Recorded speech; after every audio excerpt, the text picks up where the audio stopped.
Welcome to Harry's Verse. Today's adventure: what if Harry Potter was trained by Goku and became the strongest wizard alive? If you haven't already, smash that subscribe button and ring the bell so you never miss a story. Now let's begin. Chapter 1: The boy Goku found the cupboard under the stairs was 4 feet long, and Harry Potter had measured it with his body so many times that he no longer needed to look. He lay with his knees drawn up and his cheek against the cold plaster and listened to the house breathe above him, the heavy tread of his uncle, the lighter scuttle of his aunt, the thunder that was his cousin coming down the stairs two at a time, each footfall sifting a fine snow of dust onto Harry's blanket. He was 8 years old and small for it. The Dursleys liked to remind him of both facts as though they were crimes. He had stopped arguing. Arguing cost more than it bought, and Harry had learned early to count costs. Boy, Aunt Petunia's voice came through the door like a draft. Up now, Dudley's friends will be here at 11 and I won't have you skulking about the place looking like a beggar. Harry was already awake. He had been awake since the dark, listening to a thrush sing somewhere out beyond Privet Drive's clipped hedges in a world that started at the edge of the garden and that he was rarely permitted to enter.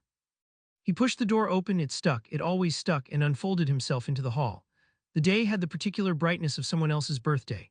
There were balloons taped to the banister and a banner over the kitchen door, and on the table a mountain of presents that Dudley was already counting with the dissatisfaction of a boy who suspected the number was lower than last year, 36.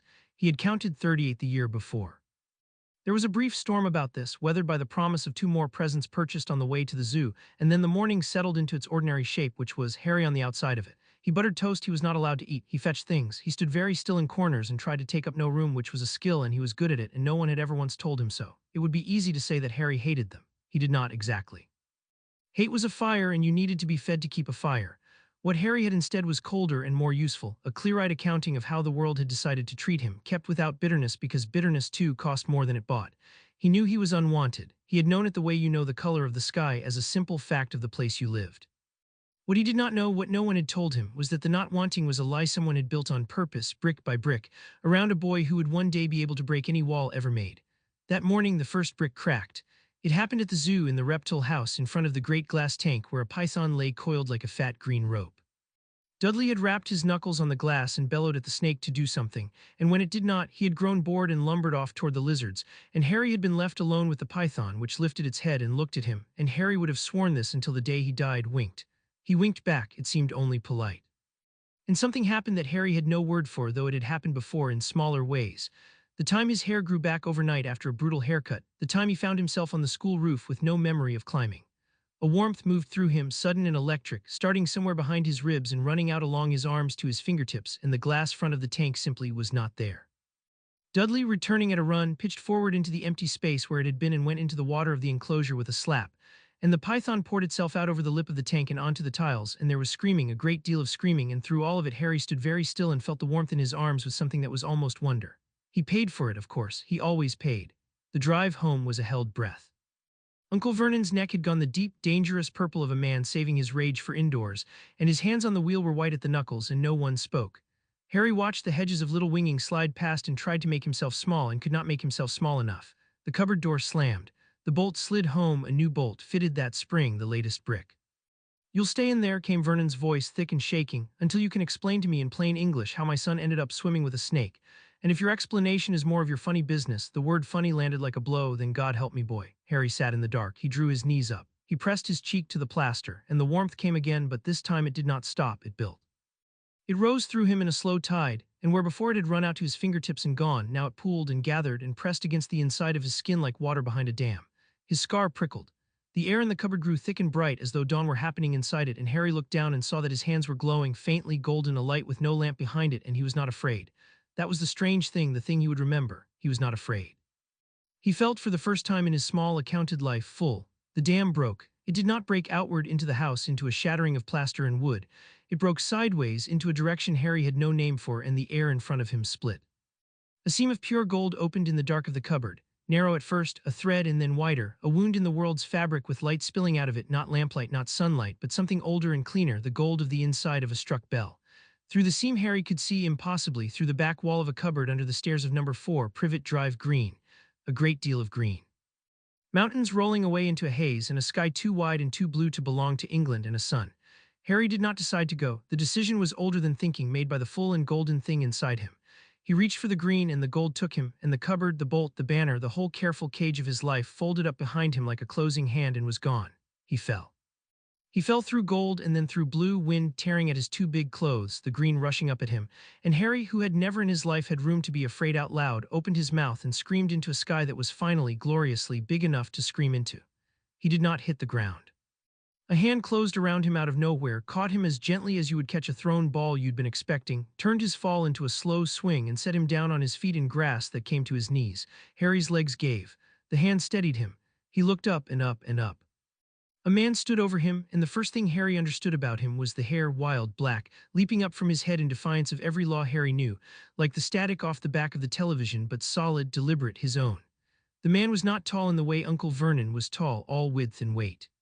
He was built like the idea of a person, lean and certain, and he wore an orange that was somehow louder than any orange Harry had ever seen, and his face was open in a way that Harry's brain refused at first to process, because in 8 years Harry had never once seen an adult look at him like this. The man was grinning, not at a joke, at Harry, as though Harry himself were the good news. "Whoa," said the man. "Where'd you come from?" Harry opened his mouth. Nothing came out. The man crouched, bringing his impossible face level with Harry's, and tilted his head, and his grin softened into something Harry also had no practice reading because it was concern, plain and unhidden. "Hey, you okay? That was a long way down. You came right out of the sky. There was this big flash of gold, and then there was you." He looked up at the empty blue as though the gold might still be there, then back at Harry, delighted all over again. "That was so cool." Harry's voice was a rust flake of itself. "I fell out of the cupboard."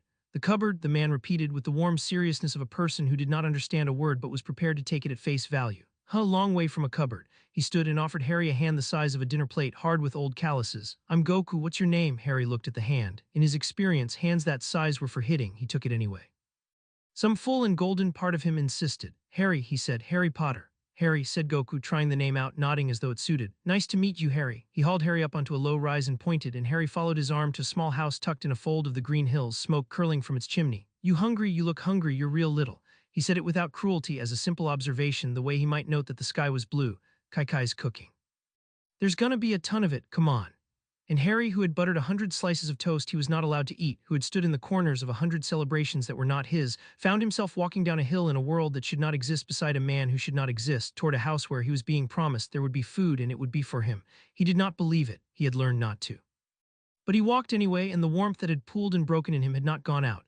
It glowed under his ribs, low and steady, and Goku, half a step ahead, whistling, kept glancing back at Harry as he walked, and each time his glance snagged for a fraction of a second on Harry's chest, just over the heart, and his brow would crease and the grin would go thoughtful before he caught Harry looking and grinned wider and looked away. "Hey, Harry," he said when they were nearly to the door. "You feel that?"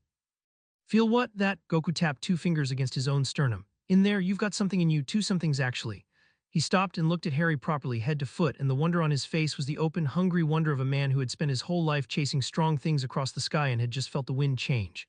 "One of 'em's like everybody's, life energy, Kai, real faint right now, but it's there. The other one," he shook his head, almost laughing, "the other one I've never felt before, not on anybody. It's all tangled up and locked away, and it doesn't act like anything. It's like a river running uphill."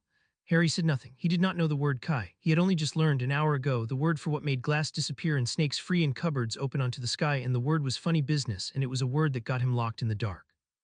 "Anyway," said Goku, and pushed the door open on a wall of warmth and the smell of more food than Harry had ever seen in one place. A woman in an apron turned from the stove with a scolding already half formed on her lips, and a boy a few years older than Harry looked up from a book with frank, friendly curiosity.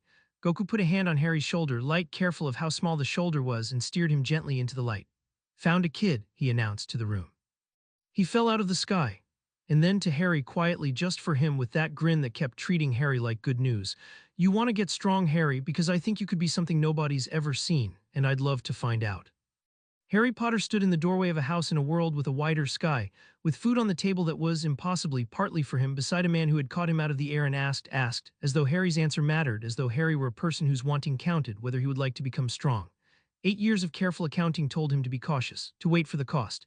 Instead, Harry heard himself say in a voice that did not shake, "Yes." The kitchen of the little house on Mount Pauzu was loud in a way Harry had never experienced.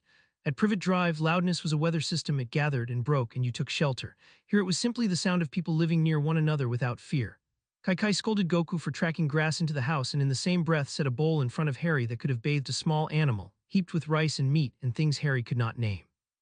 The boy with the book, Gohan, Goku called him, my son, with a pride so plain it was almost embarrassing, pulled out the chair beside Harry and asked him 3 questions before Harry had managed to pick up the strange flat sticks they ate with. "Where are you from? Is the gold thing how you travel there? Can you do it again?" "England," said Harry to the first, and to the other 2, "Honestly, I don't know." Gohan took this in with a scholar's seriousness. He was perhaps 11, soft-faced and earnest, and there was a gentleness in him that did not seem to know it sat beside something else. Because when he reached across the table to pass Harry the water, Harry saw the muscle move in his thin forearm and understood without being able to say how that the boy could have crushed the cup to powder without trying. "You're holding them wrong," Gohan said kindly and showed him the sticks. "Like this. It's okay, I was bad at it too when I was little." Harry copied him. He got a single grain of rice to his mouth. It was the best thing he had ever tasted, and he understood that this was not because of the rice. He ate. He could not stop eating once he started. It was as though his body had been waiting 8 years for permission and meant to make up the difference in one sitting, and no one stopped him.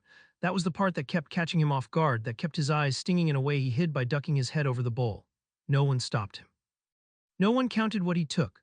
Goku across the table ate with a velocity that made Harry's appetite look polite, mountains of food vanishing into him while Kai sighed and refilled, and twice Goku reached over and tipped more onto Harry's plate without comment, as if it were the most natural thing in the world to make sure the small one had enough. "He eats like you," Kai observed to Goku, and there was something complicated in her voice, wariness, and underneath it already the beginning of softness. She had seen the boy's clothes, which were a man's clothes cut down badly and washed gray. She had seen how he flinched when the ladle clanked. She was a mother, and she knew the shape of a child who had not been fed enough in more ways than one. "He's gonna need to," said Goku cheerfully, missing the subtext entirely, "if he's gonna train." "Goku," Kai's spoon paused. "He's a baby. He's 8. Goku said it as though 8 were fighting age, which to be fair in his experience it had been. "And Kai, you didn't feel it, there's something in him." He set down his bowl an event in that house, and his face went briefly entirely serious, and the seriousness on Goku's open face was its own kind of weather. "I've felt a lot of power, I've fought guys who could blow up planets. I've never felt anything like what's locked up inside this kid. It's just sleeping, and somebody's been keeping it asleep." Across the table, Harry stopped eating. "Somebody," Goku went on gently, not looking away from Harry now, "made you feel small, didn't they?" Harry's throat closed. He had no defenses ready for this. He had defenses for shouting, for blows, for the cold shoulder and the locked door, a whole armory built over 8 years. He had nothing at all for a stranger setting down his food to look at him and say the true things softly. "It's okay," said Goku. "They were wrong." He said it the way he might report the weather or the score of a fight, not as comfort, which Harry would have distrusted, but as fact, flat and certain and therefore unanswerable. "You're not small, Harry, you're just folded up, and if you want I can help you unfold." Harry looked down at his bowl. It was empty. Someone had filled it 3 times. "I don't have any money," he said, because in his experience everything had a cost, and he had learned to name the cost before it was named for him. Goku blinked, then he laughed, a real laugh, head back, delighted, a laugh that filled the small house to its corners and made Gohan grin and Kai roll her eyes and shake her head. "Money," Goku wheezed. "Harry, I don't want your money, I've never had money." Kai handles the money. He wiped his eyes. "I want to see you get strong, because watching someone get strong is the best thing there is. That's the whole deal, that's the only deal." And Harry, 8 years old and expert in costs, sat very still and tried with everything he had to find the trap in it, the hook under the bait, the brick that was about to fall. He couldn't find one. For the first time in his life, he couldn't find one. That afternoon, Goku took him up the mountain. Not far, Harry's legs were city child's legs, unused to anything steeper than a staircase, and they gave out within the first hour. But Goku didn't mind and didn't hurry, and when Harry sat down hard on a flat rock with his lungs burning, Goku simply sat down beside him and pointed out the things he loved about the place. The hawk turning slow circles on the thermals, the white scar of a waterfall on the far ridge, the dark mouth of a cave where he confided a very large and very grumpy bear lived, and which they would visit later, because the bear was actually a good guy once you got to know him. Harry looked sideways at the man to see if this was a joke. It was not. Goku was entirely sincere about the bear. "You don't have to keep up yet," Goku said when Harry's breathing had slowed. "Nobody starts strong. I was a runty little thing when my grandpa found me too, couldn't lift a log. Then one day I could lift the log, and then I could lift the rock the log was under, and then," he spread his hands at the mountains, the sky, the whole impossible green world, "then everything just kept getting bigger. That's the secret nobody tells you, Harry. There's no top. You think there's a top, you think you'll get strong and then you'll be done, but you never get done. There's always another step. That's not the bad news." His grin came back, fierce and joyful and bright as the kai he'd held in his palm. "That's the best news there is." Harry turned the idea over. At Privet Drive, everything had a ceiling: how much you could eat, how much space you could take, how much you were allowed to be. The whole architecture of his life had been a series of lids pressed down. The notion that there might be a kind of life with no lid on it at all was so foreign that he had to sit with it, on a warm rock in the high clean air, and let it slowly become real. "What if I'm not any good at it?" he asked. It was the truest fear he had, and he was startled to hear himself say it aloud to a man he'd known for half a day. But that was the thing about Goku, the openness in him made openness happen, the way a warm room thaws your hands whether you mean it to or not. Goku considered the question seriously, because Goku considered every question about getting strong seriously. "Then you'll be bad at it for a while," he said, "and we'll work on it, and you'll be less bad, and then one day you'll be good. That's just how it goes. Being bad at something isn't a reason to stop. It's the part that comes before being good at it." He nudged Harry with an elbow that could have shattered the rock they sat on and somehow landed soft as a feather. "Besides, I felt what's in you, remember. You're not gonna be bad at this. You're gonna be something the universe has never seen. I'd bet my lunch on it." "You really like your lunch," Harry observed. Goku laughed so hard he nearly fell off the rock. They came down the mountain in the long gold light of late afternoon, and Kai was waiting with an armful of clothes she had cut down and restitched in the hours they'd been gone, proper trousers that fit, a shirt without another boy's name in the collar, and folded on top a small orange gi like Goku's, the cloth soft from her hands. She presented it to Harry with her chin lifted and her voice brisk, daring him to make anything of it. You can't train in rags. And those things you came in are going in the fire. She paused, and something moved behind the briskness. Try the gi on, I'll let it out if it pulls anywhere. Harry held the orange cloth in both hands. It was the first piece of clothing in his memory that had been made for him, measured to him, sewn to his shape, meant for his body and no one else's. His throat did the thing again. He managed barely, thank you, and Kai's face did something complicated, and she turned quickly back to the stove and told him gruffly to go change before supper got cold, and not to let Goku talk him into anything stupid before he'd eaten. In the small room that was now half his, Harry pulled on the gi. It fit. He looked at himself in the spotted mirror on the wall, a thin boy with a lightning scar in his mother's eyes that he didn't yet know were his mother's eyes, swimming a little in orange cloth, with mountains in the window behind him instead of the underside of a staircase, and for a moment he didn't recognize the boy in the glass because the boy in the glass did not look afraid. Gohan appeared in the doorway, leaning against the frame with the easy fondness of a brother. It suits you, he said. He's been wanting someone to train with for ages. Mom won't let him do the really dangerous stuff anymore, and I've got my studies, so, he grinned. Fair warning, when he says we'll start easy, his easy as everybody else is almost dying, but he'll never let anything actually happen to you. He's like that. He'll push you right up to the edge and then he'll catch you every single time. Gohan's grin softened into something older than 11. I used to be scared all the time before of everything. He kind of trained that out of me without me noticing. I think he'll do the same for you. Harry looked at the boy in the mirror in the orange gi in the room with no lock on the door. I hope so, he said. Supper. Kai called, and the house filled again with the warm chaos of people eating without counting. And Harry sat down at the table that had, against all his careful accounting, become partly his, and ate and was full, and did not once that whole long impossible day find the brick that was about to fall, because there wasn't one. There never had been. The cage had been alive from the beginning, and he had just walked out of it into a world with a wider sky. 5,000 miles in one impossible direction away, in a circular office at the top of a Scottish castle, a silver instrument that had ticked quietly for 8 years stopped. Albus Dumbledore was not by nature a man who startled. He had buried friends and enemies, had stood at the edge of more than one abyss and chosen not to fall, and the long habit of his life was calm. But when the slender silver device on his desk, one of a dozen that monitored, in ways he had never fully explained even to Minerva, the well-being of a single boy in Surrey, ceased its ticking and went dark and cold, the headmaster of Hogwarts came out of his chair with a speed that would have surprised his students. He lifted the instrument. It was inert in his hand, the small silver planet at its heart no longer orbiting, the wisp of smoke that had marked the boy's living breath simply gone. Not the angry shudder it gave when Harry was hurt, not the dimming it gave when the boy was unhappy, which Dumbledore had learned to his private shame to talk himself past. This was absence. The instrument was not reporting that Harry Potter was in danger. It was reporting that Harry Potter was no longer anywhere it could find. No, Dumbledore said to the empty office. The portraits of old headmasters stirred in their frames. Fawkes the Phoenix on his perch lifted his head and watched his master with ancient golden eyes. The blood wards, that was his first thought, and it was a cold one. The protection he had built around the boy and bound to Lily Potter's sacrifice was anchored to Harry's presence beneath his aunt's roof, to the shared blood, the shared home. If the wards had failed, if they had been broken from outside, but that was not how a broken ward felt. Dumbledore had felt wards break. This was different. This was not a wall coming down. This was the thing the wall protected simply no longer being on the other side of it. He moved fast then for an old man. He flung a handful of powder into the fire and spoke to a startled witch at the edge of the ministry's monitoring division. He sent his patroness streaking through the castle to fetch Minerva from her bed, and within the hour he stood on the dark, ordinary pavement of Privet Drive beneath a sodium street lamp, looking up at a sleeping house where the magic that should have wrapped the place like a second skin had gone slack and thin, deprived of its anchor. He did not knock. He cast outward with every sense he had, the long subtle questing of a wizard who had spent a century learning to feel the shape of the world, and found nothing. No trace of the boy, no body, which was a small and terrible mercy. No scorch of a portkey, no residue of apparition, no smell of dark magic. There was only, faint and fading at the seam of the night, a tang Dumbledore had encountered perhaps twice in his very long life, the clean, bell-bright signature of a reality that had been opened briefly onto somewhere that was not here at all. Where have you gone? He murmured. Harry Potter. The street lamp hummed. The house slept. And far away, beyond a fold in the world that no map of his making would ever show, the boy he had hidden and watched and failed to feed was sitting at a stranger's table, full for the first time, being asked his name as though it mattered. The other watcher did not stir for a long time.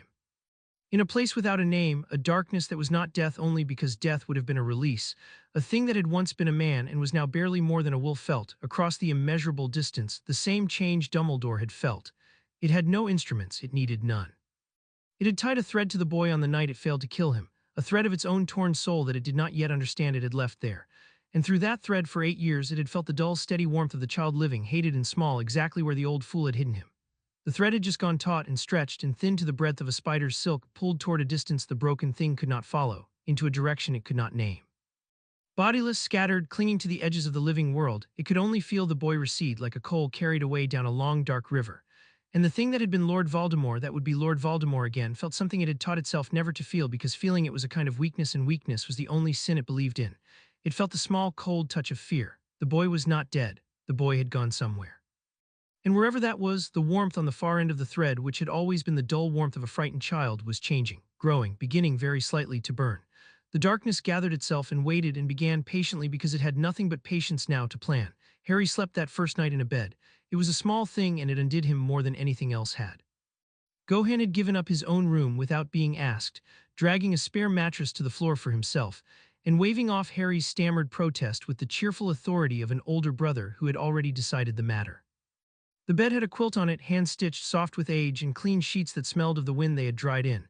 And when Harry lay down and pulled the quilt to his chin, his whole body went rigid, waiting for the catch, the bolt, the voice telling him to get up. He didn't deserve this. Who did he think he was? The voice didn't come. The house settled around him, ticking as it cooled. Beyond the wall, Goku and Kai were talking low. He could hear the rumble, not the words, and the talk had the texture of two people who loved each other working out a thing they didn't quite agree on. He would not understand for a long time that it was about him. Kai saying he is a child, Goku, he needs school, he needs to be safe, and Goku saying he needs to eat and sleep and be happy first. Kai, look at him, somebody forgot to let him be happy, and Kai going quiet, and then all right. All right, but he eats vegetables, and he learns to read properly, and Goku laughing softly and saying deal. Harry didn't hear the words, he heard the shape, and the shape was not a storm gathering. It was just two people in the dark deciding to keep him. He cried then, finally, silently, into a stranger's clean pillow, the way he had taught himself to cry in the cupboard so that no one would hear, and Gohan, on the mattress on the floor, who could hear a heartbeat across a valley and certainly heard this, said nothing at all. He only reached up in the dark and rested one hand on the edge of Harry's bed, a warm anchoring weight, and left it there until Harry's breathing evened and slowed, and finally, for the first time in longer than he could remember, dropped him into sleep without fear in it. He woke at dawn because Goku was standing in the doorway, already dressed, already grinning, vibrating with the particular joy of a man who has been waiting hours for a child to wake up so the fun can start. Morning, said Goku far too loudly. Gohan groaned and put a pillow over his head. Harry, hey Harry, you sleep okay? Great, come on, get up, I want to show you something. Harry sat up, scrubbing at his face, disoriented by the simple unfamiliarity of being glad to be awake. Show me what? Outside. Goku was already halfway down the hall. Bring a jacket, it's cold. Kai, where's the kid's jacket? He doesn't have a jacket, we need to get him a jacket. Harry, you don't have a jacket, we'll fix that, come on, outside. The world Harry had fallen into showed itself properly for the first time. The little house sat in a high green bowl of land, ringed by mountains whose tops were lost in cloud, and the air was so clean it hurt, cold and bright and tasting faintly of pine, and a river threaded silver through the valley floor far below. The sun was just clearing the eastern peaks. Everything was wet with dew and on fire with morning light, and there was not another house, not a road, not a fence, not a wall in any direction Harry could see. No walls. He stood in the grass in his two big borrowed clothes and turned a slow full circle and could not find a single wall, and something in his chest that had been clenched for 8 years let go a fraction painfully, like a fist opening that had forgotten it was a fist. Pretty good, right? Said Goku beside him, looking out at it with undimmed pleasure as though he hadn't seen it 10,000 mornings. I grew up here, my grandpa raised me, just us, taught me to fight, then he was gone and it was just me for a long time. He said it without sorrow, simply reporting the shape of his life. It's a good place to get strong, quiet, lots of room, nothing for miles if you blow something up. He grinned sideways, and we are gonna blow some things up. How, said Harry, and it was the first question he had asked in this world that came from underneath the careful, watchful boy, from the full and golden thing that had broken open in the cupboard. How do you do it? The gold, the light, the thing in my hands. How do you make it happen when you want to? Goku's grin softened to something almost tender. He crouched again, bringing himself to Harry's level, and held up one hand between them, palm open, fingers spread. Watch, he said. And in the center of his palm, without flame, without spark, a sphere of light bloomed, small at first, a cold and growing, brightening, a globe of blue-white fire the size of an apple that threw Harry's shadow long across the dewy grass and lit the underside of Goku's grinning face and hummed faintly like a held note. It was warm. Harry could feel it on his cheeks from 3 feet away. It was the most beautiful thing he had ever seen, and it was simply sitting in a man's hand, controlled, easy, alive. This is Kai, said Goku softly. It's not magic, it's not a trick, it's you, your life, your spirit, everything you are, and you can learn to feel it and gather it and let it out. Everybody's got it, most people never find it. He closed his hand and the light folded away into nothing and the morning rushed back in. You already found yours, Harry. You did it yourself, scared in the dark with nobody to show you. You know how rare that is. Most people train for years just to do what you did by accident. You've got a gift, two gifts, and one of them nobody in the whole universe has ever had before. He stood and offered Harry the dinner plate hand hard with old calluses, and this time Harry took it without hesitating. So you ready to stop being folded up? Harry looked at the hand in his, and the mountains with no walls, and the man who kept treating him like good news. Somewhere 5,000 miles and one impossible direction away, an old wizard stood grieving over a dark and silver instrument, and a broken thing in a nameless dark began to plan, and neither of them knew that the boy they were both, in their different ways, reaching for had just been handed the one thing no one had ever offered him. A chance to find out how strong he could become, with someone glad to be standing beside him while he did. Harry Potter looked up at Goku, and the morning sun caught the gold that was already faintly beginning to warm beneath his ribs. Yeah, he said, I'm ready. Chapter 1 and Chapter 2, The Training Begins. Training started before the sun. Goku woke him in the blue dark of the first morning by the simple method of standing in the doorway radiating enthusiasm until Harry's sleeping mind registered the disturbance and surfaced. There was no clock in the house that Harry had found, but it didn't matter. Goku ran on the sun and the hunger in his own body, and both told him it was time to begin. Run with me, he said, and was gone out the door before Harry had his shoes on. They ran. Down the long grass slope from the house, along the silver thread of the river, into the cold mist that pooled in the valley floor, Goku loping easy and tireless, glancing back, slowing whenever Harry fell too far behind, never once making him feel the gap. Harry ran until his chest was a furnace and his legs were water and he had to stop, hands on his knees, retching air, certain he would die. Goku jogged in a cheerful circle around him and told him he was doing great, which was a lie but a kind one, and then said, okay, walk it off, then we go again. And Harry, who had spent 8 years being told he was worthless, discovered that being told he was doing great while failing was a different and more powerful kind of fuel than he had known existed. They went again. He made it a few steps farther before he broke. That was the whole of the first morning and the second and the third. Run, break, walk, run. His body, which had been kept small and weak on purpose, screamed at the new demands and then sullenly began to answer them. By the end of the first week, he could run the length of the valley without stopping. By the end of the second, he could do it twice and ask for more, and Goku's grin when he asked for more was a thing Harry found himself chasing, the way other children chase sweets. There was more to it than running, of course.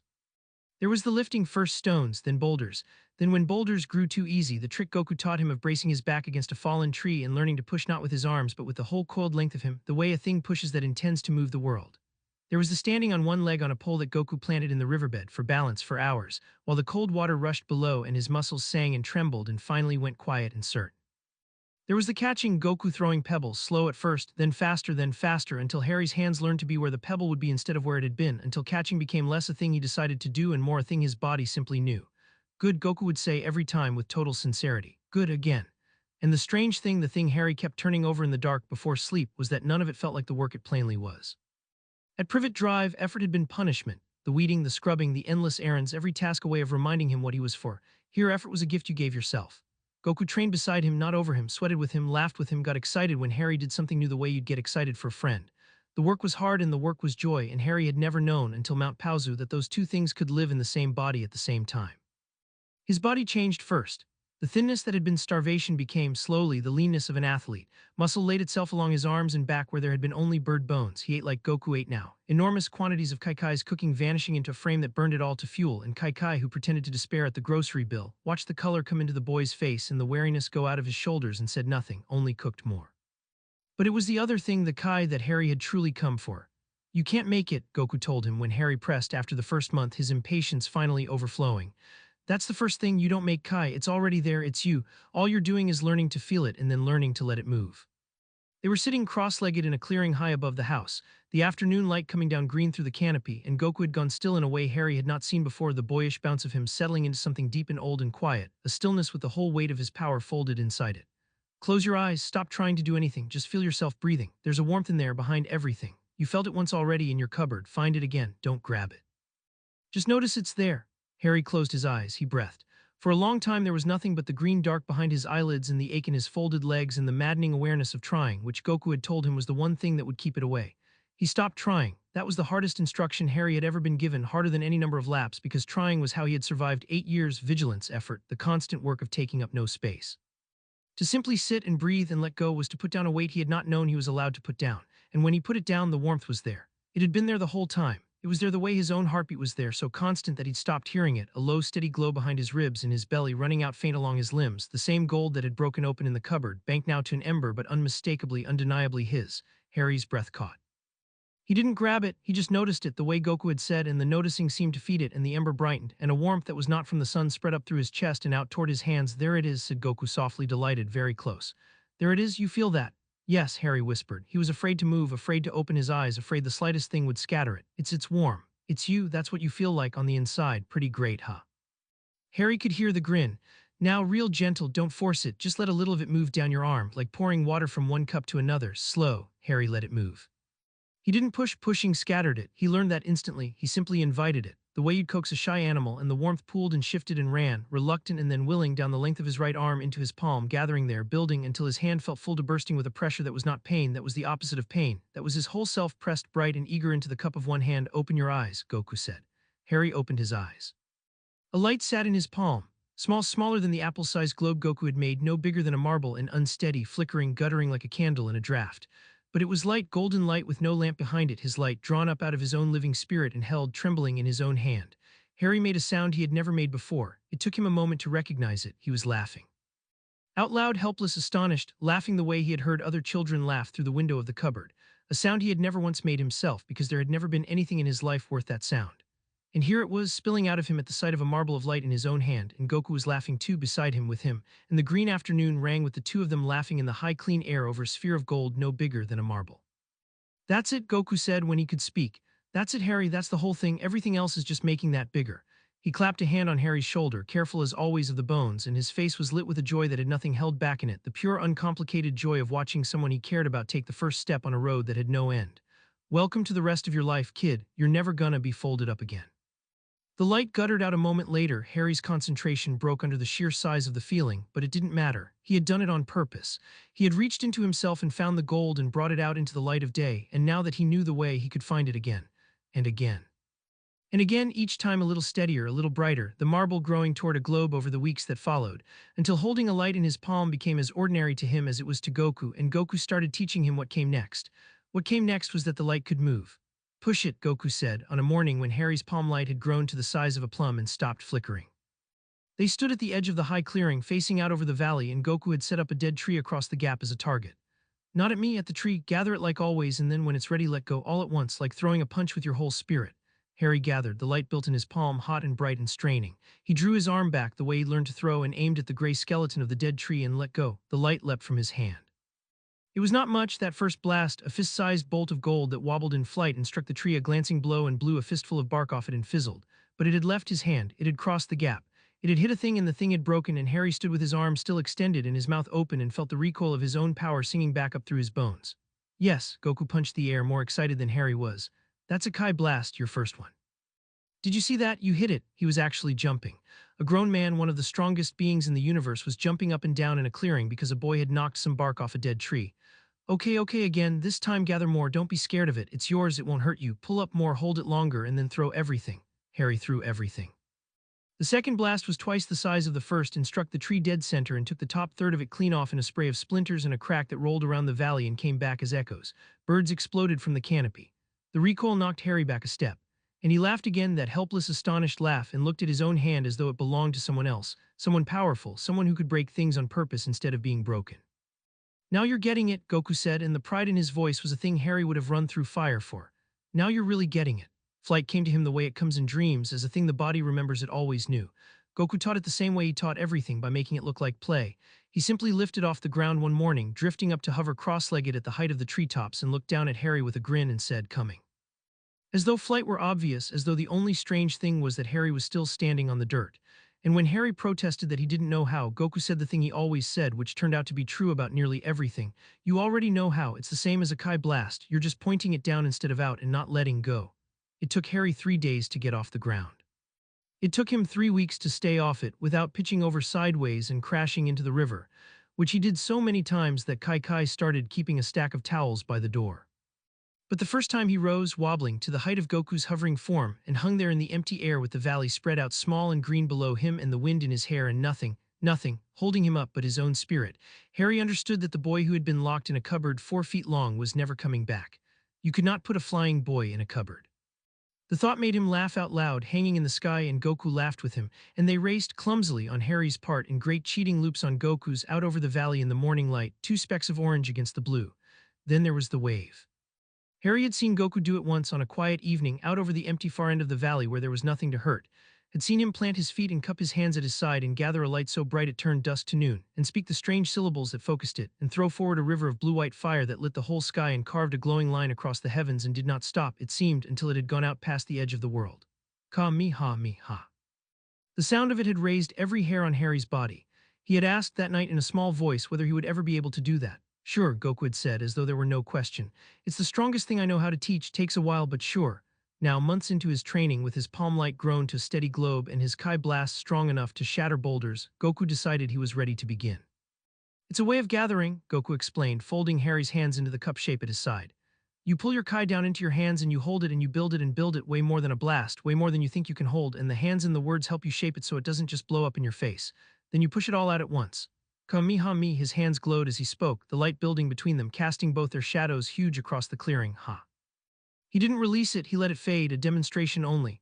Your turn, don't be scared. If it gets away from you, point it up. Always point it up if it gets away. Harry cupped his hands. He reached down into himself, into the deep banked gold that he had learned to find in a single breath now, and he began to pull it up more than a blast, more than he thought he could hold, exactly as Goku had said. The light gathered between his palms, it grew, it pressed. It strained against the cup of his hands with a pressure that frightened him, that made his arms shake, that wanted out, and he spoke the words, the strange focusing syllables, his voice cracking on them. Kumi-ha-mi, the light blazed. It was too much, he could feel it was too much. His hands were full of a star and it wanted to be born. Ha, he threw it. The wave that left Harry's hands was nothing beside Goku's, a fraction, a child's stream against a flood, but it was a Kamehameha unmistakably, a rope of blue-white light that tore across the clearing and struck the cliff face on the far side and detonated, blasting a crater into solid rock, throwing back a wall of dust and heat in a sound like the sky splitting. The recoil hurled Harry flat on his back. He lay in the grass, his ears ringing, his arms numb to the shoulder, staring up at the sky, and a slow grin spread across his face that hurt his cheeks, because he had used muscles to smile that he had never, in 8 years at Privet Drive, had cause to use. Goku's face appeared upside down over his, blocking out the sun, grinning so wide it seemed to split his face in two. You did a Kamehameha, he said, with the hushed reverence of a man witnessing a miracle. On your first try. You did a Kamehameha on your first try. He hauled Harry up off the ground and held him out at arm's length and looked at him the way Harry imagined fathers looked at sons and said with total certainty, Harry, you're gonna be one of the strongest there's ever been. I've never been so sure of anything. It was around this time that Gohan started training with them in earnest, and Harry got his first true measure of how far he had to go. Sparring with Goku was impossible. Goku was a force of nature, a mountain that occasionally let you push on it for fun. But Gohan was closer to Harry's size, a boy still, for all the terrifying power folded into his thin frame, and Goku set them against each other to teach Harry what it meant to fight a thinking, moving opponent rather than a dead tree. The first time, Gohan beat him in under 3 seconds, gently, apologetically pinning him in the grass with an ease that was almost insulting, and then immediately helping him up and saying, sorry, you'll get faster, everyone's slow at first. The second time it took 4 seconds. Harry, who had a competitive streak he was only just discovering, found this maddening, and the maddening was, he realized, the point. Gohan was a wall to throw himself against, a measure of the distance between where he was and where he wanted to be, and every time Harry failed to land a hit he learned something about speed, about reading a body's intention before it moved, about the difference between knowing how to throw a punch and being fast enough to land one on someone who didn't want it landed. He threw himself against the wall every day for months, and the wall slowly started giving ground. The one who frightened him was Piccolo. The Namekian came down out of the mountains one gray afternoon without warning, green-skinned and towering and silent, his cape snapping in a wind that touched nothing else, and stood at the edge of the clearing watching Harry train with eyes that gave away nothing at all. Goku greeted him like an old friend, which apparently he was, and Gohan ran to him with open delight, which Harry found bewildering, because every instinct Harry had screamed that the green man was dangerous. Piccolo said little. He watched Harry run through his forms, watched him throw blasts at the cliff, watched him spar with Gohan and lose, and his face never changed. Then he spoke for the first time to Goku as though Harry were not standing right there. His control is sloppy, he leaks power on every technique, half of what he gathers is wasted before it leaves his hands. He fights like he's apologizing for it. A pause, the black eyes flicked to Harry, cold and assessing. And there's something else in him. Something that isn't Kai. It's wound all through him, locked down, and it's pushing against the locks. When it gets out and it's going to get out, it's going to make him very dangerous, or it's going to tear him apart, possibly both. Harry's stomach went cold. It was the first time anyone in this world had named the magic as a threat rather than a gift, and Piccolo named it the way you'd name a fault line under a city, flatly, factually, without comfort. But Goku only nodded unbothered and clapped Harry on the shoulder. Yeah, he said, that's why we're gonna train it, both of them together. He grinned at Piccolo. That's why I'm glad you're here. You're way better at the control stuff than me. I'm more of a hit-it-harder guy. Piccolo made a sound that might in another being have been the ghost of a laugh. That, he said dryly, is the truest thing you've ever said. And then to Harry, still cold but no longer quite so distant, tomorrow, dawn. We fix your control before that other thing wakes up. If it gets loose while you're still this sloppy, you'll level this whole valley and everyone in it, including yourself." He turned to go, Cape snapping, "Don't be late." He wasn't late, he was never late again. And under Piccolo's brutal, exacting, utterly unsentimental instruction, the leaking stopped, the waste closed up, and the power that had spilled out of Harry in sloppy floods began, week by cold dawn week, to run clean and tight and obedient, a blade instead of a splash. There was a machine Goku owned, a gift from an old friend named Bulma, a round capsule of a room that could make its own gravity, crank the pull of the world up past anything the surface offered, so that a body trained inside it grew strong fighting just to stand. Goku trained in it at pulls that would have crushed a normal man to paste. He started Harry at a gentle double. Double was not gentle. Harry walked into the chamber and the door sealed and the dial turned and the whole weight of a second Earth settled onto his shoulders, and he went down on one knee in the first second, his own arms suddenly too heavy to lift, his heart laboring, the blood gone thick in his limbs. Goku stood beside him at the same gravity, perfectly at ease, doing slow squats. "Don't fight it all at once," he advised, cheerful as ever. "Just stand up. That's the whole job today. Stand up and stay standing and breathe.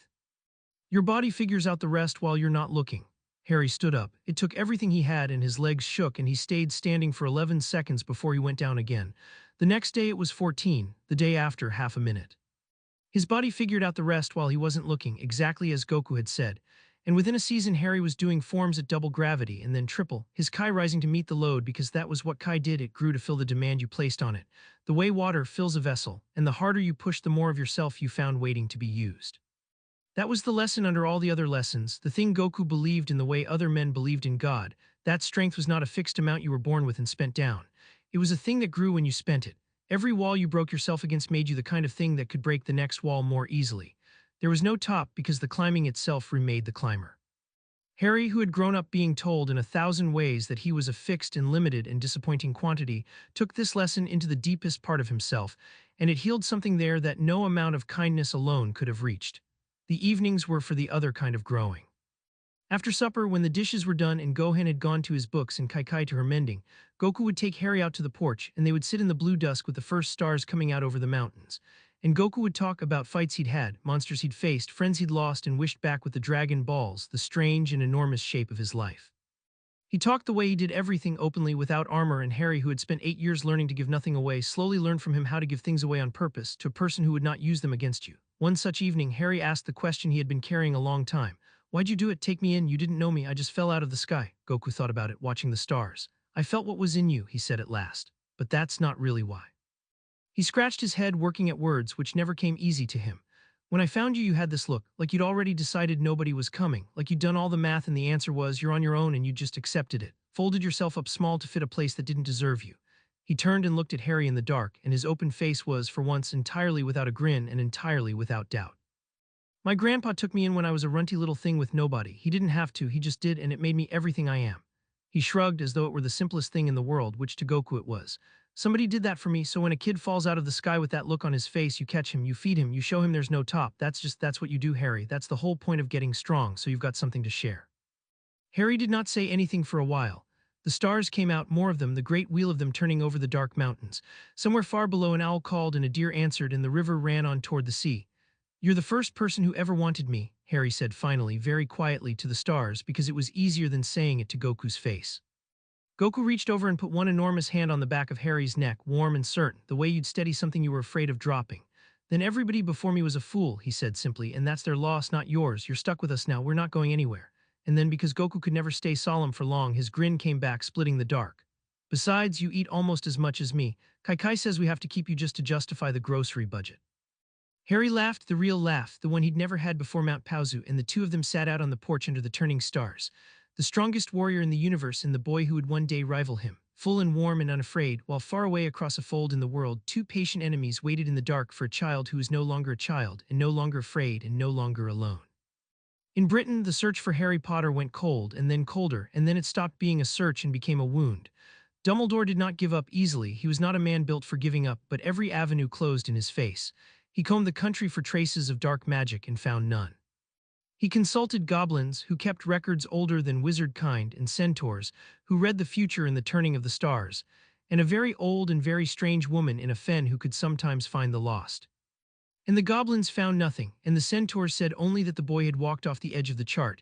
And the old woman in the fen took one look at the lock of black hair Dumbledore had brought her, and dropped it as though it had burned her, and said the boy was somewhere her sight could not follow, somewhere with a different sky, and would not say another word.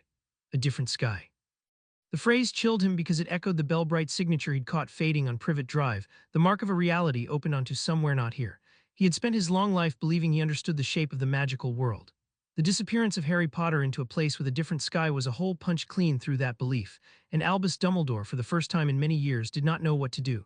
He told no one the whole truth. To the Order of the Phoenix, kept alive in those years as a watchful ember, he said only that the boy was beyond his reach but that he did not believe him dead. To the wider wizarding world, which still whispered the name Harry Potter like a prayer, he said nothing at all, and let the rumor grow that the boy who lived had been hidden away somewhere safe and prayed it would prove true. And privately in the circular office at the top of the castle, he watched the dark and silent instruments on his desk and waited for one of them to wake. He was not the only one waiting. In the years that followed, in the deep places of the world, the scattered thing that had been Voldemort began slowly to gather itself. It found a servant and then another. It learned to move after a fashion, to possess, to whisper, to bend weak minds. And always, behind every patient scheme, it kept one filament of attention bent on the thread that bound it to the vanished boy. The thread had not broken. That was the thing that knotted it through the long, dark years. The boy was alive, somewhere with a different sky, and through the thread the Dark Lord could feel faint, maddening, impossible to reach, that the warmth on the far end was no longer the warmth of a child. It was growing into something else. Something that even at this distance, even through a soul torn to rags, made the oldest and coldest part of Voldemort go still with a wariness he could not explain and would not name. He doubled his efforts. He told himself that when his body was restored and his power whole, he would find the door the boy had gone through and follow and finish what he had begun in Godric's Hollow before the thing on the other end of the thread grew strong enough to come back on its own. He was patient. He had nothing but time. He had no idea how little of it he actually had. The years on Mount Paozu were the best of Harry's life, and he knew it while he was living them, which is the rarest kind of happiness there is. He grew. He grew the way Goku had promised, with no top to it, every ceiling he reached turning out to be a floor, every limit a doorway. The runty boy who couldn't lift a log became a lean and certain young man who could shatter boulders with a flick of two fingers and run up the side of a mountain without breathing hard. His kai, sloppy and leaking under Piccolo's first cold assessment, became a clean and disciplined thing, gathered without waste, released without spill. He could hold a kamehameha at the edge of his hands and turn it, aim it, choke it down, or let it grow, the way a swordsman holds a blade. He flew not in clumsy wobbles now, but in long, clean arcs over the valley, fast enough that the wind screamed, and he had stopped somewhere along the way, being afraid of his own power. And the magic, the second river, the locked thing Piccolo had warned about, Harry left it carefully alone, on Piccolo's strict instruction, building his kai control to a knife's edge first, so that when the day came to face the second power, he would have the discipline to survive it. That day was coming. He could feel it pushing against its locks, more insistent every season. But it was not this chapter's day, and Harry, who had learned patience from a green man on a mountain, was content to wait. What he could not wait for, what he chased with everything in him, was the day he would finally land a clean hit on Gohan. It had become the measure of his progress, the milestone he'd set himself in the privacy of his own heart. Gohan had beaten him in 3 seconds the first time, 4 the second, and over the years that gap had closed second by hard 1 second until their spars stretched to minutes, then longer, 2 blurs of orange tearing across the clearing too fast for Kai to follow from the porch. Gohan had grown too, of course, that was the cruelty and the gift of it. The wall kept rising as Harry climbed, but Harry was gaining. Everyone could see it. Goku watched their spars now with the rapt attention of a man watching his 2 favorite things in the world get better at the thing he loved most, and Piccolo watched with his arms folded and said nothing, which from Piccolo was the highest praise there was. The day it happened was an ordinary one, gold and green and cool, the kind of day Mount Paozu produced without effort. They had been sparring for the better part of an hour, and Harry was tired, his gi soaked through, his breath ragged, and that was when it happened, because exhaustion had finally burned away the last of the thinking, the strategizing, the part of him that planned. There was only his body and Gohan's body and the long conversation of the fight, and somewhere in the middle of an exchange that he could not afterward reconstruct, Harry stopped trying to hit Gohan and simply was where Gohan was going to be, the way he had once learned to be where a thrown pebble would be, and his fist was already moving toward the spot before Gohan arrived in it. The impact cracked across the valley like a gunshot. Gohan went backward off his feet, flipped once in the air, and landed hard in the grass 20 feet away, sliding to a stop in a spray of torn turf. For a long frozen moment nobody moved. Harry stood with his fists still extended, his whole arm singing with the contact, staring at the older boy sprawled in the grass, and his first thought, his stupid old reflexive Privet Drive thought, was that he had done something terrible and would be punished for it. Then Gohan sat up, rubbing his jaw, and started to laugh. "You got me," he said, wonder in his voice, delight all over his face.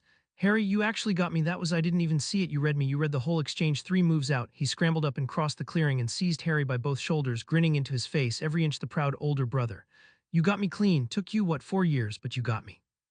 And then Goku was there, whooping, lifting Harry clean off his feet in an embrace that drove the breath out of him, spinning him around in the gold afternoon light while Kai called from the porch to ask what on earth had happened, and Piccolo, at the edge of the clearing, allowed one corner of his mouth to lift a bare fraction of an inch, which for Piccolo was a standing ovation. You did it. Goku set him down, gripping his arms, his face blazing with that pure, uncomplicated joy that had reached into Harry on the first day and never once let go. You landed a clean one on Gohan. Do you know how strong you have to be to do that, Harry? And here Goku's voice caught just slightly, just enough that Harry heard it. I am so proud of you. You came out of that sky a scared little kid who couldn't lift a log, and look at you, look at what you are now. Harry looked down at his own hands, hard and certain, that had broken boulders and held stars, and now, finally, landed a clean blow on the wall he'd been throwing himself against for 4 years. Up at the mountains with no walls, and the man who had caught him out of the air and never once made him feel small, and the older brother dusting grass off himself and grinning, and the woman on the porch shaking her head with love she pretended was exasperation, and the green man at the clearing's edge who had taught him to make his power clean. He had a family. He had not had one before, and now he did, and they were proud of him. And he was strong, really strong, strong in a way the boy in the cupboard could never have dreamed, and there was no top to it, no ceiling, only the next step and the next and the next, stretching out ahead of him bright as a Kamehameha across the evening sky. Thank you, Harry said, and meant it with the whole of himself, and could not have said for what, because it was for everything. Don't thank me yet, said Goku, grinning, already bouncing on his toes, already hungry for the next thing. We're just getting started. You felt that magic pushing to get out. Piccolo says you're finally ready. His grin sharpened to something fierce and joyful and bright. Tomorrow, we find out what happens when your two rivers meet. And Harry, he threw an arm around the boy's shoulders and turned him toward the house, and the smell of Kai's cooking rising into the gold evening. I have a feeling it's gonna be something nobody in the whole universe has ever seen. Chapter 2 and Chapter 3. Kai and Magic, the wand came back to him on the morning they had agreed to begin. Harry had never owned a wand. He had been taken from his world before he was old enough for one, but the magic in him had a shape, and that shape, it turned out, could call. Piccolo had explained it the night before in his flat, precise way. The locked power in Harry was not formless. It had structure, intent, a grammar all its own, and it had been built across generations of a people Harry had never known to flow through a particular kind of focus, a length of wood with a heart of something living at its core. Without that focus, Piccolo said, Harry's magic was a river with no banks, prone to floods. With it, the river would have a channel, and a river with a channel could be made to do work. So how do I get one, Harry had asked, if I can't even get home? You don't get one, Piccolo had said. You make the world give you one. You've been making the world do things since before you could talk.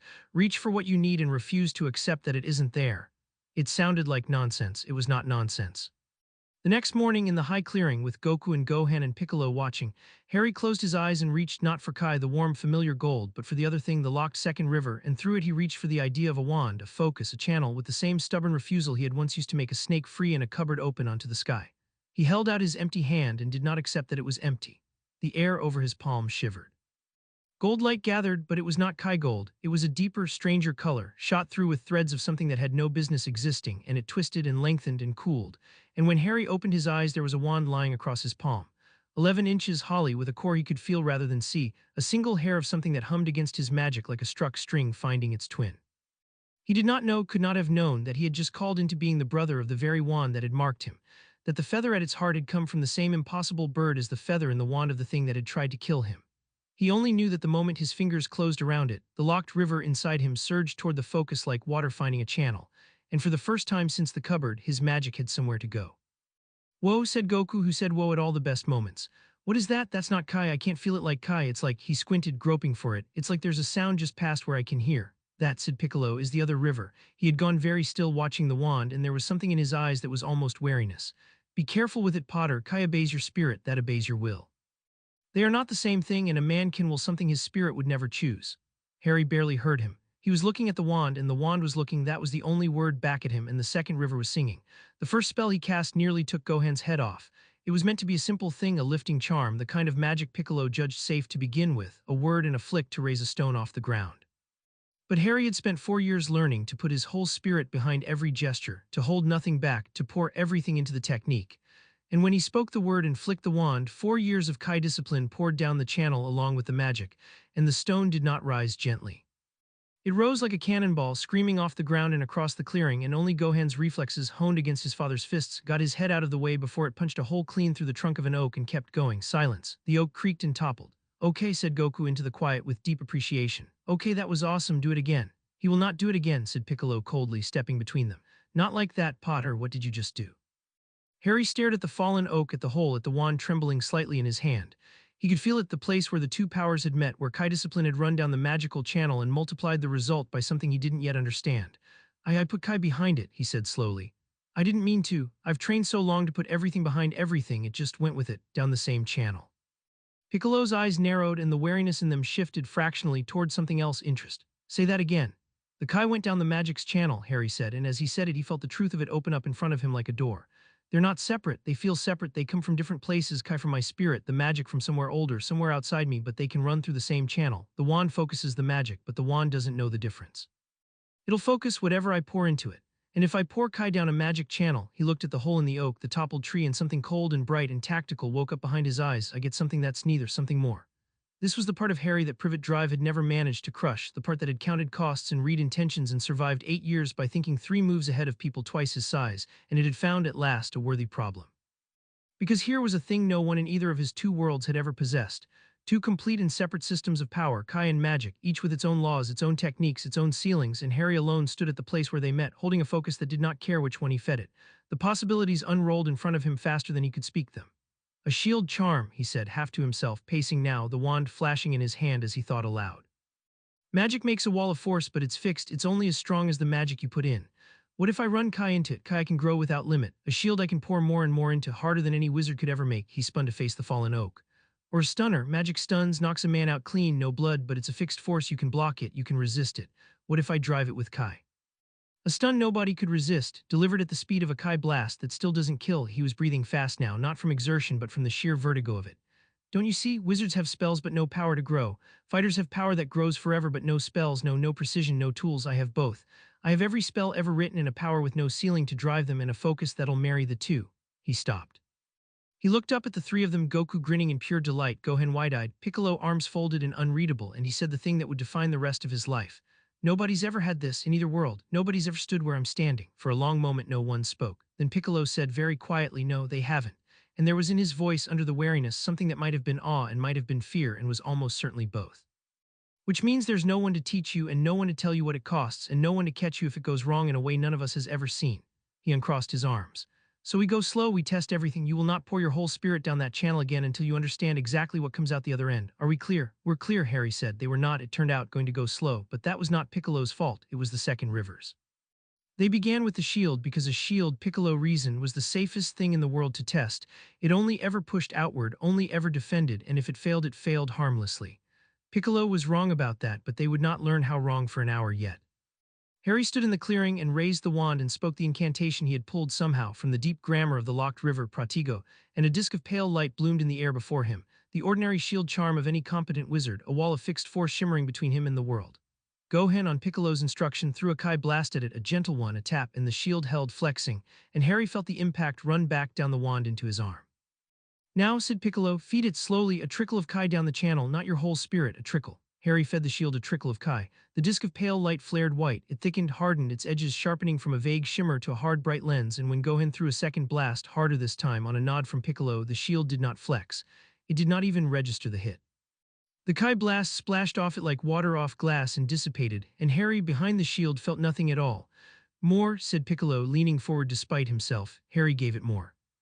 The shield grew brighter, harder, larger, until it was a wall of solid light 8 feet across, humming with a power that was neither purely magic nor purely Kai but the marriage of the two, and Gohan threw everything he had at it, a full Kamehameha, the clearing lighting up blue-white, the blast roaring against the shield with a force that would have leveled the house, and the shield held. It held a full-power Kamehameha from a boy who could crack mountains, and behind it Harry stood untouched, his arm steady, the wand bright in his hand, and he understood with a thrill that ran down his spine that he could have made it hold 10 times that. There was no ceiling. The shield was only as strong as the Kai he chose to pour into it, and the Kai had no top, and so the shield had no top either. It works, Harry breathed. Piccolo, it works. A wizard's shield can only hold so much, it's fixed, it's spent, when it's overwhelmed it breaks. But this one grows, I can hold against anything, anything at all as long as I can keep feeding it, don't get drunk on it, Piccolo warned, but even he could not keep the sharpness of interest out of his voice. Try the other one, the strike. The strike was where it went wrong. The principle was the mirror of the shield. A stunner, the wizard's clean knockout spell, a bolt of red light that stopped a man without killing him, driven this time not by Harry's fixed magic but by Kai, by the bottomless growing power of his spirit, so that the stun would land with the force of a freight train and still, because its nature was magical and not lethal, leave the target breathing. A perfect weapon. a way to put down anything anyone with overwhelming force and no death. Harry could see the whole beautiful logic of it. He raised the wand at a target boulder and he spoke the word stupefy, and this time, drunk on the shield's success, he did not give it a trickle, he gave it a river. The two powers met in the wand and they did not marry, they collided. Magic wanted to do one thing, Kai poured in at that volume wanted to do another, and the focus that did not know the difference tried to do both at once and tore. The wand shrieked an actual sound, a high tearing scream, and the spell did not leave it cleanly. It detonated in Harry's hand, a backlash of raw fused power that blew outward in every direction at once. A sphere of red-gold force that flattened the grass for 30 feet, cracked the target boulder into gravel, and slammed into Harry himself like a wall, hurling him backward off his feet. But that was not the danger. The danger was the channel, because in the instant the spell tore, the locked second river the magic Piccolo had worn never to fully unleash, surged up through the broken focus and out into Harry uncontrolled, flooding him more power than he had ever held, and it did not stop, it kept coming, the locks Piccolo had so carefully preserved blown open all at once. And Harry felt himself filling past the brim, past anything his body could hold, the gold light pouring out of his skin now. His scar splitting open with a white-hot line of pain, and a sound building in him that was the sound of a boy about to come apart at the seams. Piccolo crossed the clearing before anyone else had moved. He did not try to stop the flood, you could not stop a flood, he did the only thing a master of control could do, which was to give it somewhere to go. His own hands clamped onto Harry's shoulders and his own Kai drove down into the boy, not against the surge but alongside it, opening a channel through himself, a relief valve, drawing off the overflow into his own vast green-veined frame and venting it up and out into the empty sky where it could hurt nothing. The beam that erupted from Piccolo's back and shoulders split the clouds. It went up for miles. And slowly, with Piccolo's teeth bared and his arms shaking and his cape burning away to rags at the edges, the flood in Harry crested and broke and began to recede, the locks not closing again, they would never fully close again, but settling, the river finding its banks, the gold light sinking back beneath Harry's skin until he was only a boy again, gasping, scar bleeding. Held up by the green hands of a man who had just spent a great deal of his own power to keep him from flying apart, for a moment they simply held there, both shaking. That, Piccolo said at last, horse, is what I meant by it costs. He set Harry down carefully on the flattened grass. Kai obeys your spirit, it will only ever go as far as you can take it. Magic obeys your will, and your will can want more than you can survive. You poured a river down a channel built for a stream, and the channel tried to kill you for it. Do you understand now? Harry, bleeding, gasping alive, looked up at him and grinned. It was a terrible grin, a grin with blood on its teeth, the grin of someone who has just looked over the edge of a cliff and seen at the bottom not death but a door. It didn't kill me, he said. It almost did, but it didn't, and I felt it, Piccolo, I felt how much there is, the magic, it's not a stream. It's an ocean, the locks weren't keeping it small, they were keeping it from drowning me before I was strong enough to swim, and I'm getting strong enough. He wiped the blood from his face with the back of his hand, still grinning. I just have to build a bigger channel, slowly, the way you said, a bigger channel and the discipline to control the marriage instead of the collision. And then he looked up at the hole his overflow had torn in the clouds miles overhead, and then there's no ceiling on either side. Piccolo looked at the boy for a long moment. Then he straightened and looked up at the sky and said to no one in the tone of a man addressing someone far away, "Are you watching this?" And a voice answered out of the air, out of nowhere, a reedy, slightly pompous, unmistakably alien voice that Harry had never heard before and that seemed to arrive directly inside his skull. "I'm watching it," said the voice of King Kai, Lord of the world beyond, who watched over the whole of the living universe from his tiny planet at the end of Snake Way, and who had felt the strange double power on Mount Paozu light up like a flare. "I've been watching it since the boy made that wand out of nothing, and I'll tell you what, Piccolo, in all my eons I have never seen anything like it. Kaian and whatever that other thing is, I don't even have a word for it, it's not from this universe. It might not be from any universe I know." A pause, and the voice grew beneath its pomposity, genuinely uneasy. "You'd better train him right, all of you, because if that boy lives long enough to master what he's holding, he's going to be something the universe has never had to reckon with before, and the universe doesn't always like new things." "No," said Piccolo, watching Harry climb to his feet, bloody and grinning and already reaching for the fallen wand. "It doesn't." But Harry was not listening to the voice from the sky or to the wariness in it. He had the wand in his hand again, and the second river singing in his blood, and an ocean of power waiting behind locks that would never fully close, and a problem worthy of him at last. He was already thinking about the channel, about how to build it bigger, about how to make the marriage instead of the collision. He was already 3 moves ahead. There was one fusion Harry built that frightened even him, and he built it anyway because Goku had taught him that you did not look away from the size of a thing just because it was large. He had been thinking about distance, about the way magic could reach across space in ways Kai could not, a summoning that crossed a room, a charm that found its target by name rather than by sight. And he had been thinking about Kai sense, the way he could feel a living spark across a valley, across a mountain, and lock onto it. And one cold afternoon, sitting with the charcoal and the stone slab while the others trained below, the two ideas married in his mind the way the techniques married at the seam, and Harry understood that he could fuse them, that he could take the targeting precision of a magical sending and drive it with the reach of his Kai sense and the power of a focused blast, and make a strike that did not need to see its target, that would find a single chosen spark across any distance and cross to it faster than thought. Unblockable because there was nothing in its path to block. He tested it on a stone he marked with a thread of his own kai a mile off behind a ridge out of sight. He gathered the fusion and reached with his sense for the marked stone and let go, and the bolt of two-ocean light did not fly in a straight line toward where the stone was. It simply went to the stone, curving over the ridge, finding its mark by the thread of kai rather than by any line of sight, and the marked stone a mile away behind solid rock ceased to exist. Harry sat very still for a long time after that, because he understood what he had built. He had built a thing that could reach any living spark he could sense anywhere around any obstacle with no warning and no defense, a strike that found its target by the target's own life. It was the most dangerous technique he had ever conceived, and he had conceived a great many, and he made himself sit with the danger of it rather than flinch from it. Goku had taught him that strength was not the thing to fear was using strength without a clear heart behind it. Harry had a clear heart. He had been given one on a mountain by people who were glad he existed. So he kept the technique, locked away with the surge and the overclock among the cards he did not show, and he resolved that he would only ever use it on a thing that had earned it. A thing that had cut itself to pieces and stitched the pieces to the world perhaps, and hidden them where no wizard could ever find them, never imagining that someone might come who could find a soul fragment the way Harry could find a marked stone behind a ridge. When Piccolo asked him that evening what he had been working on alone all afternoon, Harry told him the whole of it, because Piccolo was the one who had taught him that a power you hid from your own teachers was a power that owned you instead of the other way round. The Namekian was silent for a long moment after Harry finished. "You built a weapon," he said at last, "that can kill anything you can feel from anywhere around anything before it knows you are there." His black eyes were unreadable in the dusk. "Do you understand that there is no defense against it, that if you ever turned it on a friend, on a sleeping child, on anyone at all, nothing in any world I know could stop it?" "Yes," said Harry quietly. "That's why I told you, so that someone besides me knows it exists and can tell me if I ever start to become the kind of person who'd use it wrong." He met the cold green gaze without flinching. "You and Goku and Gohan and Kai Kai, you're not just my family. You're the reason the things I can build are safe. A power's only as good as the heart steering it. I know what I'm capable of. I want people I trust to know it too, so they can pull me back if I ever drift." Piccolo looked at the boy for a long time in the gathering dark. Then he did a thing he had done perhaps twice in all the years Harry had known him. He reached out and put one heavy green hand on Harry's shoulder and left it there. "Goku caught a good one," he said gruffly. "Out of that sky." He always could feel these things. He took his hand back and his voice returned to its usual flat coldness, but something had shifted underneath it. Some last reservation finally set down. "Most beings who could build what you just built would have hidden it and gloated. You built it and went straight to the one person most likely to be afraid of it and asked him to keep you honest." He turned to go, his cape snapping in the windless dusk. "I have known a great many powerful creatures, Potter. You are the first one I have not had to worry about. Don't make me start." And then, almost too quiet to hear as he walked away into the dark, "I'm proud of you. Don't tell Goku I said it. He'll never let me hear the end of it." Harry watched him go, the holly wand warm in his hand, the ocean of his second river singing quiet and banked behind its widened channel, and felt the particular warmth of having earned the trust of the hardest person to earn it from. Across a fold in the world, in a place with a different sky, an enemy gathered an army for the wrong war. But here, on a mountain with no walls, a boy who could unmake mountains sat in the kind dusk among people who had taught him that the only thing worth doing with limitless power was to keep it pointed always at the walls that caged other people, and never ever at the people themselves. That was the art no one in either world had ever mastered before him, not the fusion of Kai and magic.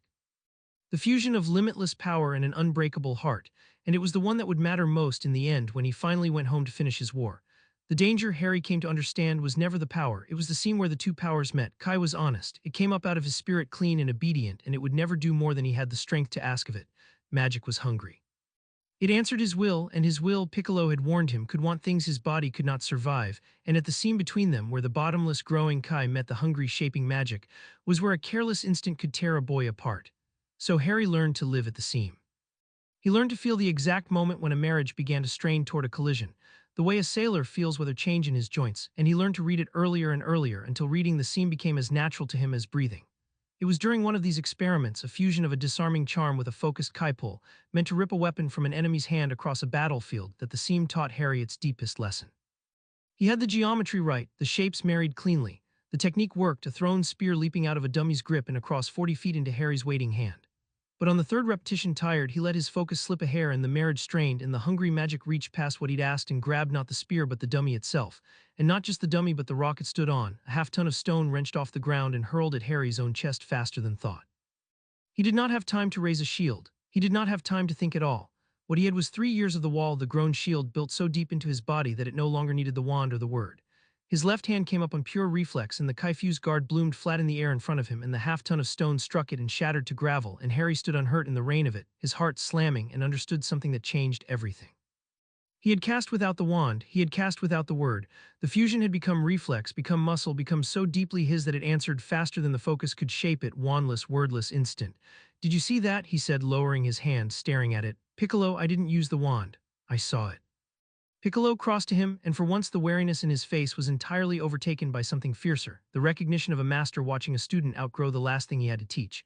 The focus was never the power, Potter, it was the training wheels. You needed it to learn the shapes, but the shapes are inside you now. You've worn the channels so deep into your own spirit that the magic flows without the wand to guide it. He paused. Do you understand what that means? A wizard without his wand is helpless. You'll never be helpless. Take your wand, break it, throw it into the sea, and you'll lose nothing but the speed of your fancier work. The wall, the sleep, the strikes, those are bone deep now, they're you. Harry kept the wand anyway because the fine work was still faster with it, and because some part of him that had owned nothing for 8 years liked having a thing that was his. But he trained from that day to need it for nothing, casting wandless and wordless until the fusions came as easily empty-handed as armed, until there was no scenario, no surprise, no disarming that could ever leave him without his power again. The boy who had been made helpless his whole life would never be made helpless again. That evening, Kai found him on the porch turning the holly wand over in his hands, watching the last light die on the mountains. She sat down beside him without a word, which was not like her, and for a while they watched the dusk together. Then she said in a voice scrubbed of its usual briskness, "You're going to leave us, aren't you? When you're strong enough, you're going to go back to that world you fell out of." Harry's hands went still on the wand. He had not said it aloud to anyone. He had barely said it to himself. But Kai was a mother, and mothers know the shape of a leaving before the child does.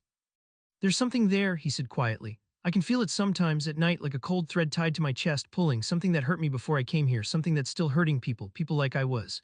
He turned the wand over. "I can't feel safe here forever knowing it's there, not when I'm the only one who can do what I can do." He looked at her. "But not yet, I'm not strong enough yet, and I don't want to go, this is home." "You're my," his voice caught, and he made himself finish it because she deserved to hear it said, "You're my family, the first one I ever had." Kai's chin came up and her eyes were bright, and she did the thing she always did when feeling threatened to overwhelm her, which was to scold.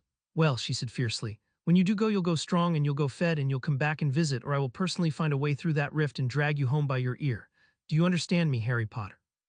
And then the scolding broke and she pulled him into a hard, fierce hug, the kind she gave Gohan, the kind that had no counting in it and no cost, and Harry held on to the second mother of his life in the dying light and understood that whatever waited for him across the fold in the world, he would carry this with him and it would make him stronger than any technique ever could.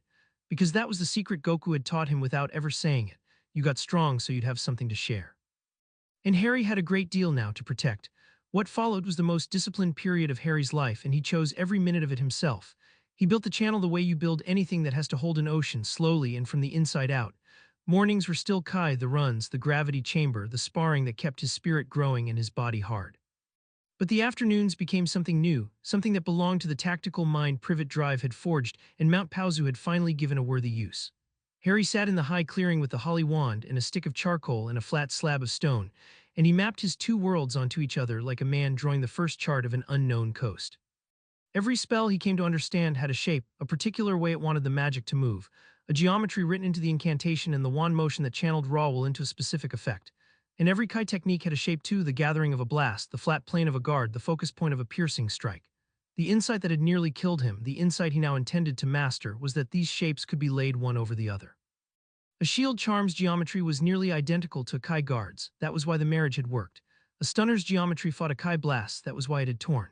The trick, the whole of the art he was inventing alone, with no teacher and no book and no one who had ever stood where he stood, was to learn which shapes married and which collided, and to build, technique by technique, a personal grammar of fusion in which Kai and magic flowed down the same channel without tearing.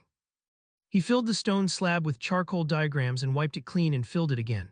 He tested each fusion at a trickle first, then a stream, then a river, with Piccolo standing by as a relief valve and Goku standing by because he wouldn't have missed it for the world.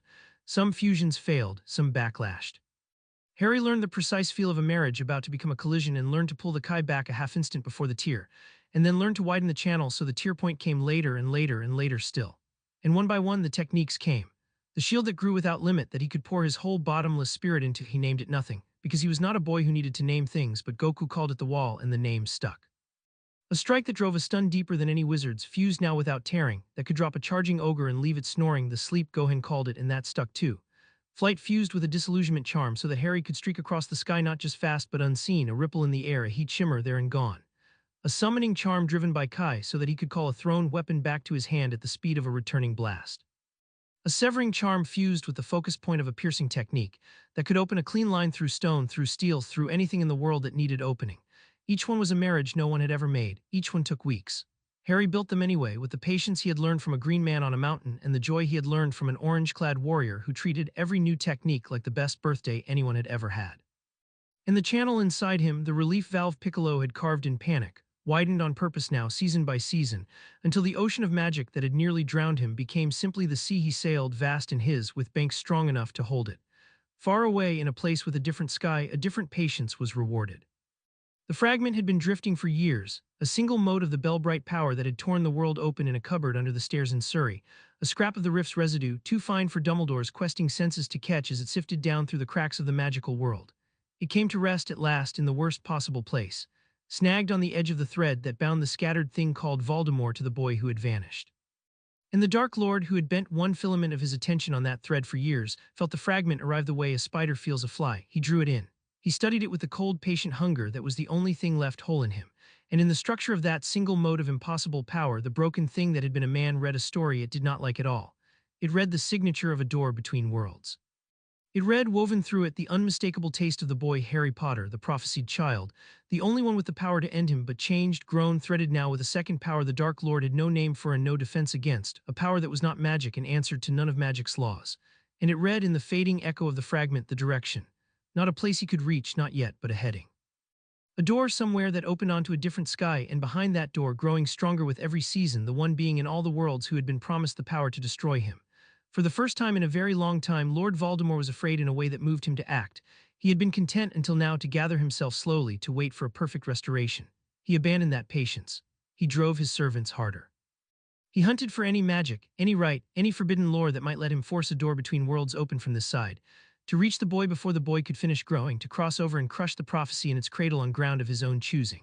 He set watchers at the thin places of the world, the old crossing points where reality wore through, with orders to report any flare of Bellbright power, any seam of gold opening in the air. And he began, with the cold thoroughness that had always been his deepest strength, to prepare a body and an army for a war he intended to start the instant the boy showed his face in either world. He did not know how strong the boy had become. The thread told him only that the warmth on its far end now burned like a small sun and growing. He told himself it would not matter.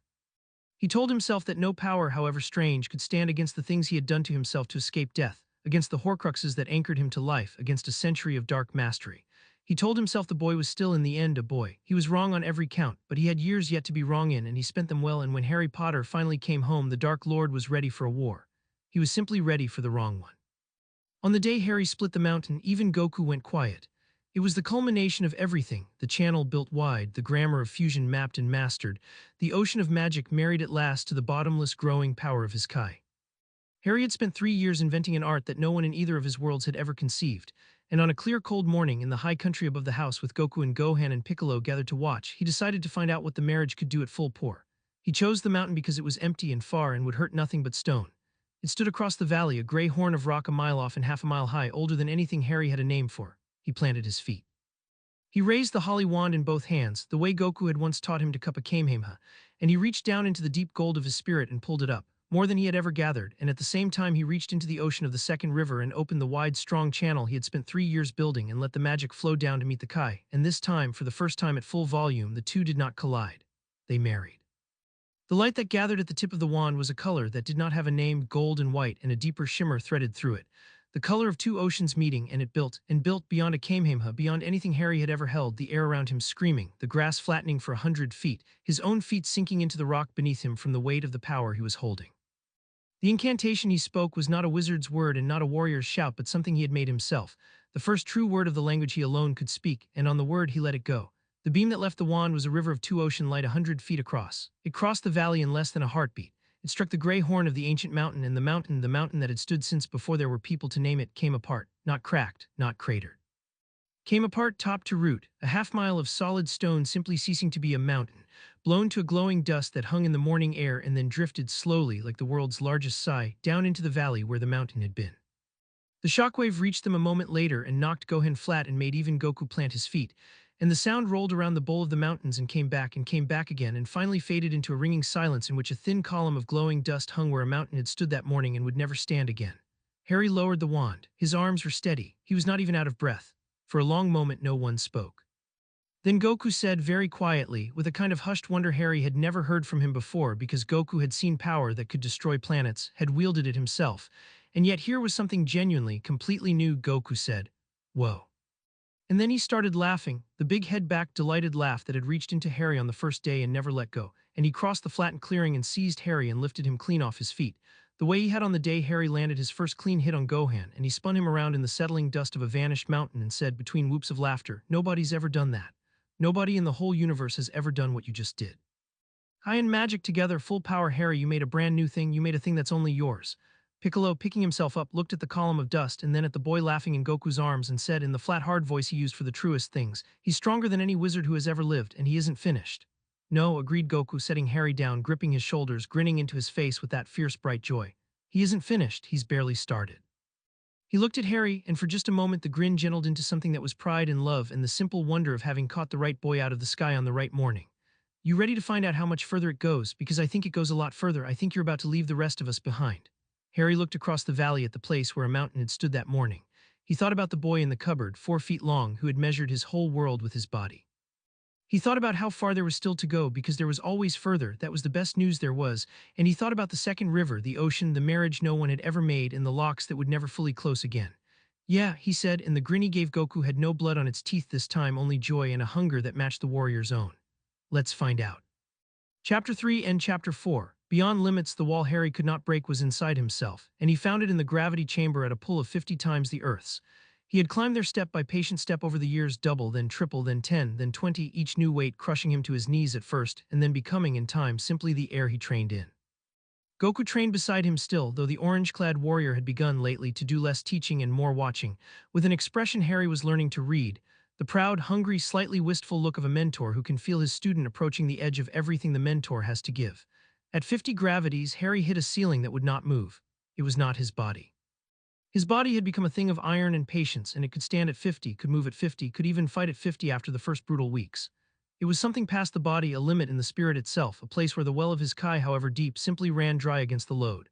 He would pour everything he had into technique and it would come out at the same strength it had a season ago and a season before that, and no matter how he trained, the number would not climb. He had found, for the first time since the cupboard, a wall that did not give ground. He threw himself against it for months. He grew leaner and harder and more disciplined and not 1 degree stronger, and the frustration of it ate at him in a way that frightened the others because Harry had always been patient and now there was a hunger in him that had teeth. "It's the wall everyone hits," Goku told him one evening when Harry had stayed in the chamber until he collapsed and Goku had carried him out.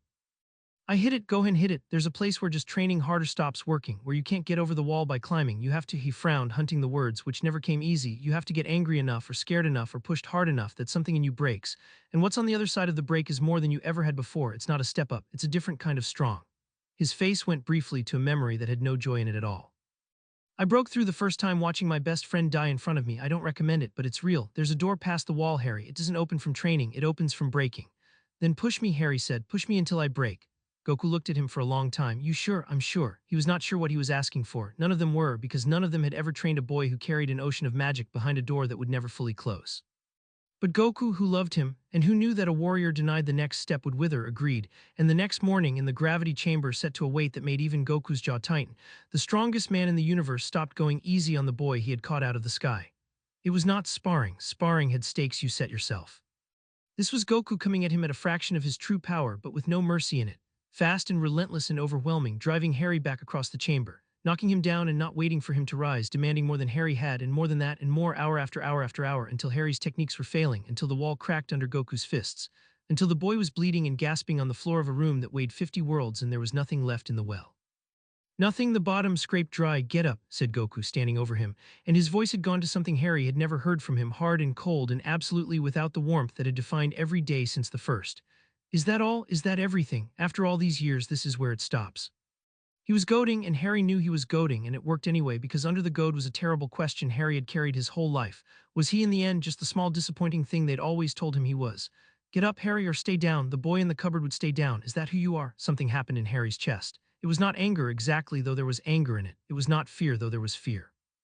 It was the door of the locked second river, the ocean of magic, surging up to meet the dry scraped bottom of his Kai, and where the two met something tore the way it had torn on the day of the stunner, except that Harry had spent 3 years building a channel wide enough to hold it. The ocean did not drown him this time. It poured through the channel he had carved, into the empty well of his spirit, filling it past any line it had ever held, magic feeding Kai shaping magic, the two rivers becoming, for one impossible instant, one river, and the wall that 50 gravities and 1,000 days of training could not move simply was not there anymore. Harry got up. He came off the floor of the gravity chamber in a single motion, and the light came with him. It started at his feet and ran up him like fire taking a fuse, not the warm gold of his Kai, not the deep shimmer of his magic, but a new color born of their marriage. A silver white shot through with veins of gold blazing off his skin and his hair, his black hair lifting and lightening at the tips, his green eyes gone bright as struck flint. The aura roared off him and filled the chamber and drove Goku back a step, drove Goku back a step, and the air screamed, and the gravity that had crushed him to his knees an hour ago suddenly meant nothing at all, less than nothing, he could not even feel it. Harry stood in the heart of a silver-gold fire that was holy and only his, a thing no Saiyan had ever burned with and no wizard had ever dreamed of, and he looked at his own hands wreathed in light, and then he looked up at Goku. And Goku was grinning. The cold goading mask was gone, blown away, and underneath it was the purest joy Harry had ever seen on a human face, the joy of a man who has just watched his student walk through the door, who pushed him to the edge precisely so he could find out there was no bottom, who would have wept if he had been a weeping kind of man. "There it is," Goku whispered. "There it is, Harry, you broke through, you found your door." He shook his head slowly, taking in the silver-gold blaze, the new strange, beautiful fire. "And it's not like mine, it's not like anybody's, of course it isn't, nothing about you ever is." He spread his arms, and his own power began to rise to meet it, gold flooding up around him, his own hair flashing to gold, because if his student was going to burn like a new star, then by every law of the thing he loved most, Goku was going to burn beside him. "Come on then," said Goku, the master and the father and the friend, blazing gold in a room that weighed 50 worlds, grinning at the boy who blazed silver beside him. "Let's see what you can do now, don't hold back, you'll never hurt me, show me everything." Harry showed him everything. They fought until the gravity chamber failed. It was built to take Goku at his hardest, that little round room reinforced against the strongest being most of the universe had ever produced, and it could not hold the two of them at once, the gold star and the silver gold one, trading blows that cracked the floor and dented the walls, and finally, when Harry caught one of Goku's strikes on a wall fed by his transformed power, and the two forces met in the center of the room. Blew the door clean off its hinges and dropped the gravity to nothing with a dying whine. They spilled out into the open clearing, still burning, still fighting, and the fight tore across the valley, over the river, up the mountainsides, through the air in streaks of gold and silver, too fast for Gohan to follow from the ground, two new stars chasing each other across the morning. Harry had never been so happy in his life.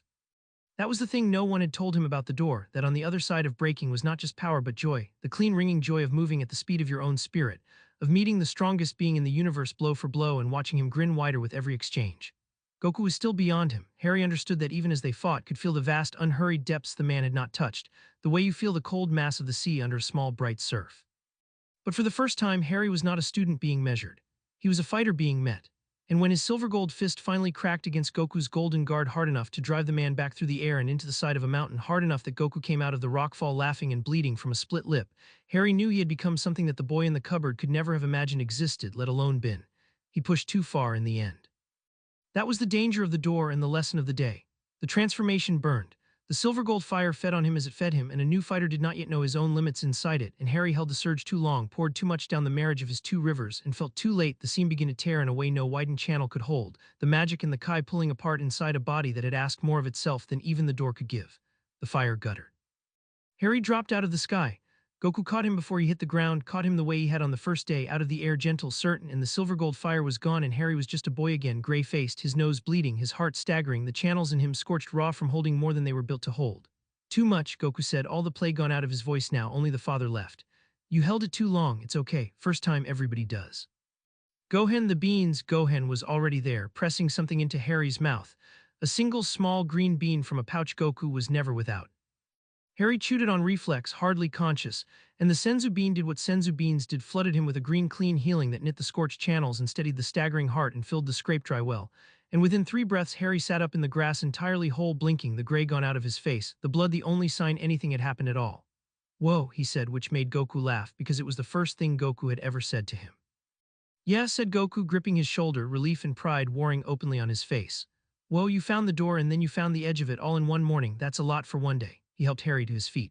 "The transformation, the silver fire, that's the most powerful thing you've got now, but it's hungry. It'll burn you up if you let it, so the next thing we train isn't a new technique, it's control, learning to hold the door open without it tearing you apart. Learning to turn it up a little at a time instead of all at once." He grinned. "Which, lucky for you, is a thing I happen to know how to do. What Goku knew how to do had a name Harry had heard before in stories of the man's old fights, a technique of overclocking, of multiplying your power for a few terrible seconds by burning your own life faster, a doubling and tripling and beyond that left you stronger than yourself and closer to death with every second you held it. Goku had used it for decades against enemies who would otherwise have killed him, and the using of it had cost him. It was a blade that cut the hand that held it. I can teach you the technique, Goku said. But here's the thing, Harry, for me it's dangerous because there's nothing to protect me from the burn. I take the power and I take the damage. But you, his eyes went bright with the particular delight he got when he saw a way Harry could go somewhere he himself could not. You've got the other river. You've got shields. What if you don't just multiply your power? What if you wrap a wall around your own body at the same time, feed the overclock down one channel and a shield down the other, so the technique that should burn you up runs inside armor that takes the damage instead of your flesh? Harry went very still. He could see it.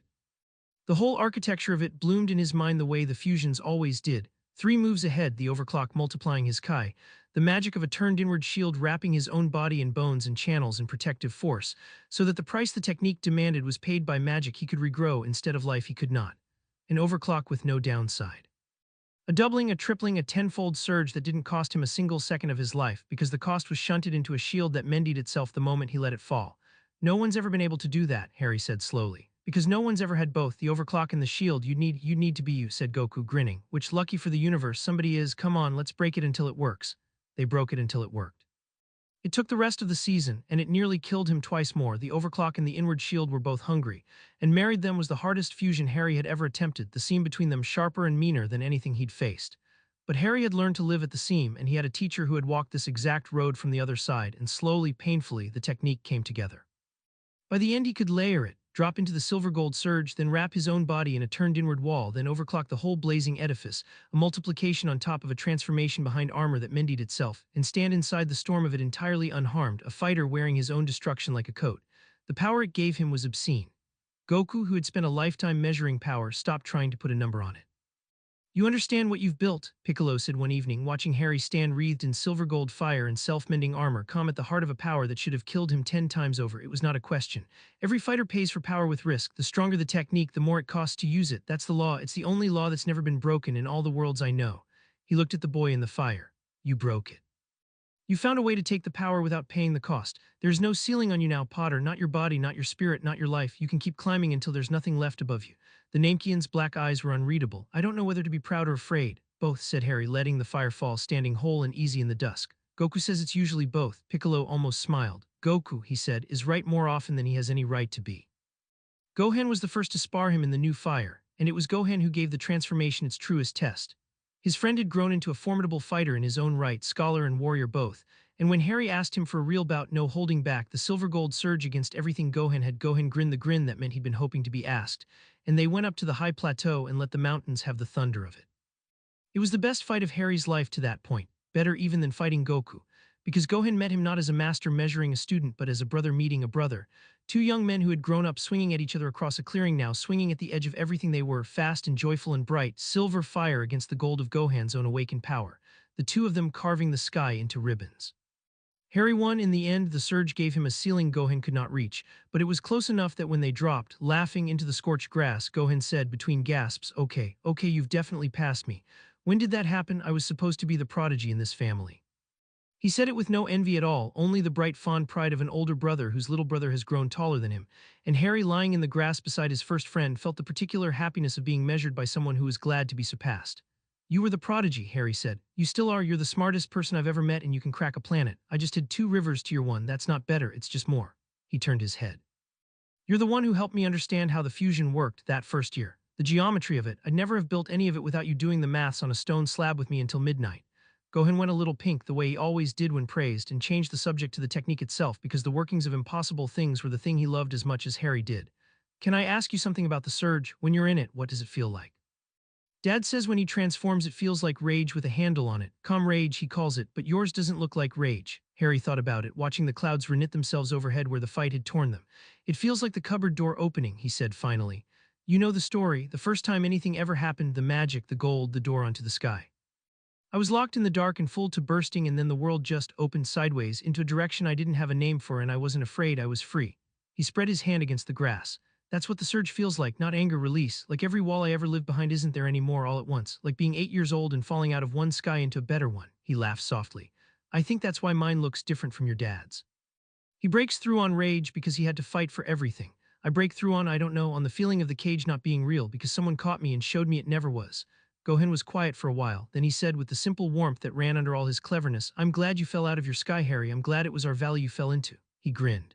Even if you do eat almost as much as Dad now and Mom complains about it constantly. High above them both, watching from a tiny planet at the end of a long road in the world beyond, King Kai shook his head slowly and said to the empty air of his own small world, two of them now, two boys who could crack the sky open lying in the grass laughing about lunch. But there was no real complaint in it, only the wonder of an old watcher who had seen a great deal of power across his eons and rarely seen it carried so lightly, so kindly by hearts that had no cruelty in them at all. Whatever that one becomes, King Kai murmured, watching the silver gold boy laugh beside the golden one, the universe had better hope it stays as happy as it is right now, because a thing that's strong, that's also that good, that's the rarest thing there is. He turned away from the distant sight, satisfied and a little awed, and the most precious. The last technique Goku taught him was the one that would let him cross any distance in the world, and it was the one that nearly undid Harry for reasons that had nothing to do with power. It's called instant transmission, Goku said. I learned it from some folks out past the edge of everything. You don't fly to a place. You find a Kai you know anybody's anywhere however far and you lock onto it and then you just go, no travel, no distance. You're here and then you're there and there's no in-between. He put two fingers to his forehead demonstrating and vanished, simply was not there, and a heartbeat later his voice came from behind Harry from the far side of the clearing. See, easy. It was not easy. It was the opposite of everything Harry's training had taught him. Every other technique was a matter of force, of will, of pouring power down a channel. This one was a matter of finding, of reaching out across the vastness with the most delicate part of his Kai sense and catching hold of a single distant spark and trusting it to pull him through a nothing that had no shape. It frightened him in a way raw power never had because to use it you had to let go of the ground entirely, had to step off the edge of where you were with nothing underneath you but a thread of sensed connection. But Harry had learned to live at the seam, and the seam had taught him to trust the most delicate part of himself. He found Gohan's Kai across the valley and locked onto it and let go, and the world folded, and he was standing beside a startled Gohan a mile away with no in-between at all, his stomach lurching, his mind reeling, but there, instantly there. He laughed his helpless, astonished laugh, and did it again and again, ranging farther each time, until he could find Piccolo meditating on a distant peak, or Goku fishing at the coast 100 miles off, or Kai Kai at the stove, and fold the world and be beside them between one breath and the next. And then on a still night, alone, Harry reached farther than he ever had, past the valley, past the coast, past the curve of the world, reaching for the one Kai signature he had carried his whole life without knowing it was there. The cold thread tied to his chest. The thing across the fold in the world, he found it. It was faint and far and wrong, a Kai that was not a Kai, a life that had cut itself to pieces and stitched the pieces to the living world by means that made Harry's skin crawl even at this distance. But it was there, on the far end of the thread that had been tied to him in a house in Godric's Hollow before he could remember. And when Harry's sense brushed against it, the thing on the other end stirred and felt him. And for one instant across an impossible gulf the boy who had become a new star and the broken thing that called itself Lord Voldemort looked at each other through a thread of torn soul. Harry let go and snapped back into his own body on the porch, gasping, drenched in cold sweat, his scar burning white, but he had felt it. He had felt the place where the door between the worlds was thin, had felt the heading the way Voldemort had once read it from a fragment of Rift Light, and he had felt in that instant of contact what the thing across the fold had become while Harry was growing strong on a mountain with no walls. He had felt the fear, not his own, Voldemort's. The Dark Lord had felt Harry's Kai brush the thread, had felt for one instant the size of the thing growing on the far end, and even cut to pieces and stitched to the world, even after a lifetime of teaching himself that fear was the only sin, the broken thing had recoiled from the touch of a boy who could split mountains. And recoiling, it had redoubled. Harry had felt in the backwash of the contact the shape of what waited for him. An army gathering, a world bending under a returning shadow, a war being readied against the day the boy came home, and worse, the cold, patient hunger of a being who had spent years preparing to force the door open from his side and cross over to crush Harry on ground of his own choosing before the boy was ready. Except the boy was ready. That was the thing Voldemort did not know, could not know. The thread told him only that the warmth on its far end burned like a sun. It did not tell him that the sun had learned to walk through a door past every wall, to wrap its own destruction around itself like a coat, to fold the world and stand beside anyone anywhere between one breath and the next. Harry sat on the porch in the dark, his scar cooling, his heart steadying, and he made the decision he had been not making for years. It was time to go home. Both of his homes, the one across the fold that needed him, and the one behind him on the mountain that had made him. He could feel the whole architecture of it falling into place the way the fusions always did, 3 moves ahead. He would go back and he would finish the thing that had hurt him before he could remember being hurt, and he would do it not as the scared boy who had vanished from a cupboard, but as the strongest wizard who had ever lived, a student of Goku, a new star burning silver gold over a world that had forgotten his name. And then, because there was no top, because there was always further, because the best news in all the worlds was that the climbing never ended, he would come home to the mountain and find out how much further it went. He stood up from the porch. The decision sat in him cool and certain and unafraid, and for the first time in years the cold thread tied to his chest did not feel like a thing being done to him. It felt like a thing he was about to do something about. Behind him, the door opened and Goku came out into the dark, and Harry knew from the quiet of his step that the man had felt the whole of it, the reaching, the contact, the decision, because Goku felt everything and had been waiting, the way he had waited in the doorway on the first morning, for the boy to be ready. "You found it," Goku said. "It was not a question. The thing across the fold, the thing that hurt you." "Yeah," said Harry. "And it's hurting other people now, people like I was." He turned to face his teacher in the dark. "I have to go back, Goku. I have to finish it. I can't be strong here and let it happen there. That's not what you got me strong for." Goku was quiet for a moment, and then he smiled, not the big head-back grin, but something quieter and deeper, the smile of a father who has always known this day would come and would not have it any other way. "No," he agreed. "It isn't. You got strong so you'd have something to share. And there's a whole world over there that needs what you've got." He put his enormous hand on the back of Harry's neck, warm and certain, the way he had on the first night Harry could remember being wanted. "I'm proud of you, you know that, not because you're strong, because of what you want to do with it." He squeezed once. "When do you leave?" "Soon," said Harry. "When the door's thin again, King Kai can help find it." He swallowed. "I'll come back, I have to come back. There's still so much further to go, and you still haven't shown me everything, and Kai said she'd drag me home by my ear. And hey." Goku turned him so they were facing, and his open face in the starlight had no doubt in it at all, only love and the fierce bright joy that had reached into Harry on the first day and would reach across any fold in any world for the rest of both their lives. "You're my family, Harry. Family doesn't have a distance on it. You go do what you have to do, you finish it. And then you come home and we'll find the next door past the next wall, because there's always one. That's the best news there is." He grinned, and it was the first day grin after all, the one that had treated a falling boy like good news. "Now come inside. Kai made enough food for an army, and you're gonna need it, because tomorrow we start the last bit of training, the kind you only do right before a war." Harry went inside, into the warmth and the light and the smell of more food than any person could eat, into the family that had caught him out of the sky and never once let him feel small.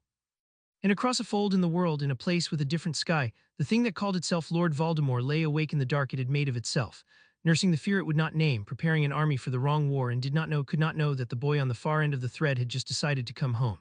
The last bit of training was different from everything that had come before, because for the first time Goku trained him not to grow but to win. "Getting strong and winning a fight aren't the same thing," Goku explained on the first morning of it. "I learned that the hard way a bunch of times. You can be the strongest guy in the room and still lose because the other guy's smarter or meaner or willing to do something you'd never think of." He had gone serious in the particular way he reserved for the things that had nearly killed him. "This thing across the fold, the one that hurt you, it's not strong like me, is it? You said it cut itself up. Stitched the pieces to the world. It made itself nearly impossible to kill," Harry said. "It split its soul and hid the pieces. As long as the pieces exist, it can't truly die. You can destroy its body and it just comes back. And it's clever, patient, it plans, it spent years getting ready for me." He frowned. "It's not a power problem. I'm stronger than it is, I think, by more than I can measure. It's a puzzle that fights back." "Then we don't train your power for this," said Goku. "Your power's done. You've got more than you'll ever need. We train the other thing, the part that finds the pieces and reads the plan and doesn't get baited into doing the dumb thing when somebody you love is on the line. Because that's how the clever ones beat the strong ones, Harry. They can't outfight you, so they make you outfight yourself." And so the last season was not about Kai or magic or the marriage of the two. It was about the cold, clear, tactical mind that Privet Drive had forged in a frightened boy, and Mount Paozu had grown into something formidable, Piccolo drilling Harry on reading an opponent's intention 3 moves out. Goku throwing scenarios at him over supper in which Harry was strong enough to win, and lost anyway because he'd been led by the nose, Gohan, who was a scholar after all. Helping him think through the strange physics of a soul split into pieces and how a being who could feel Kai might learn to feel those pieces too. Harry learned to find the cold thread's signature and trace its echoes, to feel faintly where other torn fragments of the same soul might lie, scattered across a world he had not yet returned to. He could not pinpoint them from here, but he learned the taste of them. And he knew that when he stood on the other side of the fold, with the whole of his Kai sense turned to the task, he would be able to feel every piece of Voldemort's torn soul like cold spots in a warm room. The Dark Lord had spent half a century making himself impossible to kill by any method the wizarding world possessed. He had not planned for a method from outside it. On the last day, Harry and Goku fought one final time, and it was not training, and it was not for anything, and it was the best fight either of them had ever had. They went up into the high country, past the place where a mountain had stood until Harry unmade it, to a wide bare plateau under an enormous sky, and they did not hold back. Goku rose to the gold fire of his fullest power, the power that had ended threats to the whole of creation, and Harry rose to meet him, the silver-gold surge, the self-mending armor, the overclock layered on top, a new star burning beside an old one, and they fought across the roof of the world while the clouds boiled away from the heat of them and the thunder of their blows rolled out to the edges of the sky. For the first time, Harry was not the smaller star. He felt it happen somewhere in the heart of the fight, felt the vast cold depths he had always sensed under Goku's power, the unhurried mass of the man's true strength, and felt himself reach it and match it, and then with the overclock layered on the surge behind the armor, edge past it. It was not that Goku had stopped growing. Goku would never stop growing. It was that Harry had built something the laws of power had never permitted before: strength with no cost, a climb with no ceiling and no toll. And the boy who had fallen out of the sky unable to lift a log now stood, blazing silver gold over the roof of the world, as strong as the strongest being the universe had ever made, and still rising. He pulled the final blow. He could have landed it, a strike that would have ended even Goku, fused and overclocked and unanswerable.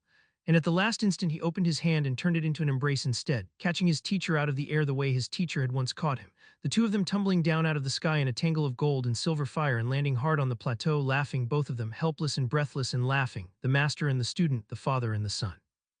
"You had me," Goku wheezed, flat on his back, grinning up at the sky, and there was not one atom of wounded pride in it, only a joy so total it was almost holy, the joy of a man who has spent his whole life chasing strength up a mountain with no top and has just watched his own student pass him on the climb. "You actually had me at the end there, I felt it." He turned his head and looked at Harry, lying beside him in the scorched grass, silver fire fading from them both. "You're stronger than me now, Harry, or you will be by tomorrow, the rate you're going. The strongest there's ever been." He laughed again, pure delight. "And I have never been so happy about anything in my whole life." Harry lay on the roof of the world beside the man who had caught him out of the sky and felt the silver gold fire bank down to an ember under his skin, and looked up at the enormous sky with no walls anywhere in it, in any direction, as far as he could see or fly or fold. "I'm going to miss this," he said. "Then come back to it," said Goku simply. "It'll still be here. The sky's not going anywhere. The next wall's not going anywhere. I'm not going anywhere." He sat up and pulled Harry up with him and looked at the boy he had made into a star with all the love a pure heart could hold. "Go finish your war, Harry. Go be the strongest wizard who ever lived. Show that thing across the fold what it means to come at a student of mine." His grin sharpened to something fierce and bright and proud. "And then come home and we'll find out how much further it goes, because it goes a lot further. It always does." He stood and offered Harry the dinner plate hand, hard with old calluses, the same hand he had offered a falling boy a lifetime ago. "That's the best news there is, remember." Harry took the hand and let his teacher pull him to his feet on the roof of the world, under the sky with no walls. "I remember," he said. 3 days later, on a high cold dawn, with King Kai's reedy voice guiding him from the world beyond and his whole strange family gathered around him in the clearing where it had all begun, Harry Potter reached out with the most delicate part of his Kai sense, found the thin place where the door between the worlds wore through, and opened a seam of gold in the air, the same bell-bright gold that had torn open in a cupboard 4 feet long and changed everything. Through it, he could see gray. English gray, the gray of a sky he had not stood under since he was 8 years old, the gray of a world that had forgotten his name and was about to be reminded of it. He looked back once. Goku grinning, one arm raised, Kai chin up, eyes bright, mouthing, "By your ear, I mean it." Gohan, his first and best friend, his hand lifted in the gesture they'd used 1,000 times across a sparring clearing. Piccolo, arms folded, who said only, "Don't be sloppy," which from Piccolo was "I love you," and we both knew it. Harry lifted his hand to all of them. Then he turned to the gray, and the gold took him, and the boy who had fallen out of one sky into another stepped at last back through the door, older, vast, unafraid, the strongest wizard who would ever live, a student of Goku, coming home to finish a war. Chapter 4 and Chapter 5. The return. He came back to England in the rain, which seemed only right. The seam of gold closed behind him with a sound like a held breath releasing, and Harry stood on a windswept Scottish moor under a low grey sky, and the first thing he noticed was the smallness of it. Not the moor was wide enough, heather rolling away to a line of distant hills. It was the sky. After years under the enormous unwalled heavens of Mount Paozu, the English sky sat low and close, a grey lid pressed down over the land, and Harry felt the old cupboard feeling stir in him for half a second before he understood that it could never touch him again. He had flown past the edge of this kind of sky. He had unmade a mountain and matched the strongest being in the universe. The lid did not press on him anymore. He simply noticed it was there. He had aimed the door as best he could with King Kai's help, for the thin place nearest the cold thread's strongest echo, and the echo led south toward the heart of the island, toward a darkness that had spread across the wizarding world like ink through water in the years he'd been gone. He could feel it now that he was here. The whole country lay under a pall, a low, constant pressure of fear and dark magic that no one born to it would even notice anymore, the way you stop hearing a sound that never stops. People had been living under this for years. People had forgotten there was any other way to live. Harry had not forgotten. He had grown up under a wider sky. And he found, standing on the moor in the rain, that the thing he felt was not fear and not even anger, but a clear, cold purpose. The purpose of a man who has seen how the world could be and has come home to fix the one in front of him. He rose into the air, just lifted off the heather, and hung there in the rain, because flight was as natural to him now as walking, and turned south, and let the cold thread pull him toward whatever this world had become. What this world had become was a graveyard wearing the clothes of a country. He saw it as he flew, fast and high and unseen behind a disillusionment fused into his flight. He saw villages with the dark mark hanging over them, a green skull and serpent burned into the sky and never taken down, because taking it down was death. He saw the great roads empty of travelers and the train lines silent.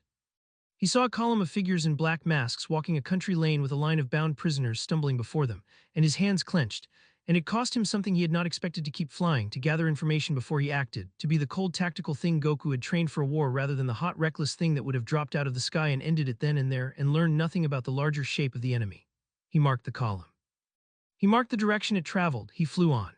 Britain, he pieced together over that first gray day, had fallen, not all at once and not completely. There were still pockets of resistance. He could feel them, knots of defiance burning here and there against the dark like coals under ash. But the shape of the thing was clear. The Ministry of Magic had been taken from within, hollowed out and worn like a skin, its laws turned into instruments of the very darkness they had once been written to stop. The school Hogwarts, a name that surfaced in Harry from somewhere he didn't remember learning it, still stood. But under a shadow, its old protections strained, half its people fled or hiding. And over all of it, unseen, unkillable, patient as a spider, sat the thing that called itself Lord Voldemort, restored now to a body of sorts, ruling through fear and proxy and the cold certainty that he had made himself impossible to destroy. He had made himself impossible to destroy by the rules of this world. Harry was not bound by the rules of this world. The resistance, when he finally found its heart, was hidden behind defenses that would have stopped any wizard alive, and that did not so much as slow Harry down because they were built to stop magic, and Harry simply folded the world with 2 fingers to his forehead and stepped through them. He had locked onto the warmest, most defiant cluster of Kai he could find on the whole stricken island, a knot of brave, frightened life burning in a hidden house. An instant transmission brought him into the middle of it between one breath and the next, into a candlelit room full of people who had spent years learning that anything appearing out of nowhere meant death, and who came up out of their chairs with wands drawn and a dozen curses already leaving their lips before Harry had finished arriving. He raised one hand. The wall bloomed in the air before him, a flat plane of fused force, and every curse in the room, killing curses, blasting curses. The desperate full-strength fire of a dozen veteran fighters who believed they were about to die struck it and splashed away into nothing, harmless, absorbed, gone. Harry stood in the candlelight with his hand raised and a shield that could have held a Kamehameha, shrugging off the combined fury of the British resistance, and he said, in a voice that had grown up since this world last heard it, calm and clear and carrying, "I'm not here to hurt you. Put the wands down. I think some of you used to know me." For a long, frozen moment no one moved. The curses had stopped. The shield faded. And in the candlelight, an old man rose slowly from a chair at the back of the room, an old man with a long silver beard and half-moon spectacles, and eyes of a piercing blue that had gone wide now with an astonishment Harry could see even across the room. "It cannot be," said Albus Dumbledore in a whisper. "We searched. For years we searched. You walked off the edge of every chart in the world." He took a step closer and another, his hand trembling slightly where it gripped his wand, and his ancient face was working through something vast. "You vanished from a cupboard in Surrey when you were 8 years old, and not one power on this earth could find a trace of you." Where his voice cracked, "Where have you been, Harry Potter?" Harry looked at the old man, the one who had hidden him, he understood now, who had watched him through silver instruments and failed to feed him and grieved when he vanished. All of it tangled up together, kindness and failure both, and he found that he could not hate him either, the way he had never quite managed to hate the Dursleys. Hate was a fire and you had to be fed to keep it. Harry had been fed. He had been fed for years on a mountain with no walls by a man who treated him like good news. "Somewhere with a different sky," Harry said. "Somewhere they taught me to stop being folded up." He looked around the candlelit room at the gaunt, frightened, defiant faces, at the years of war written into all of them.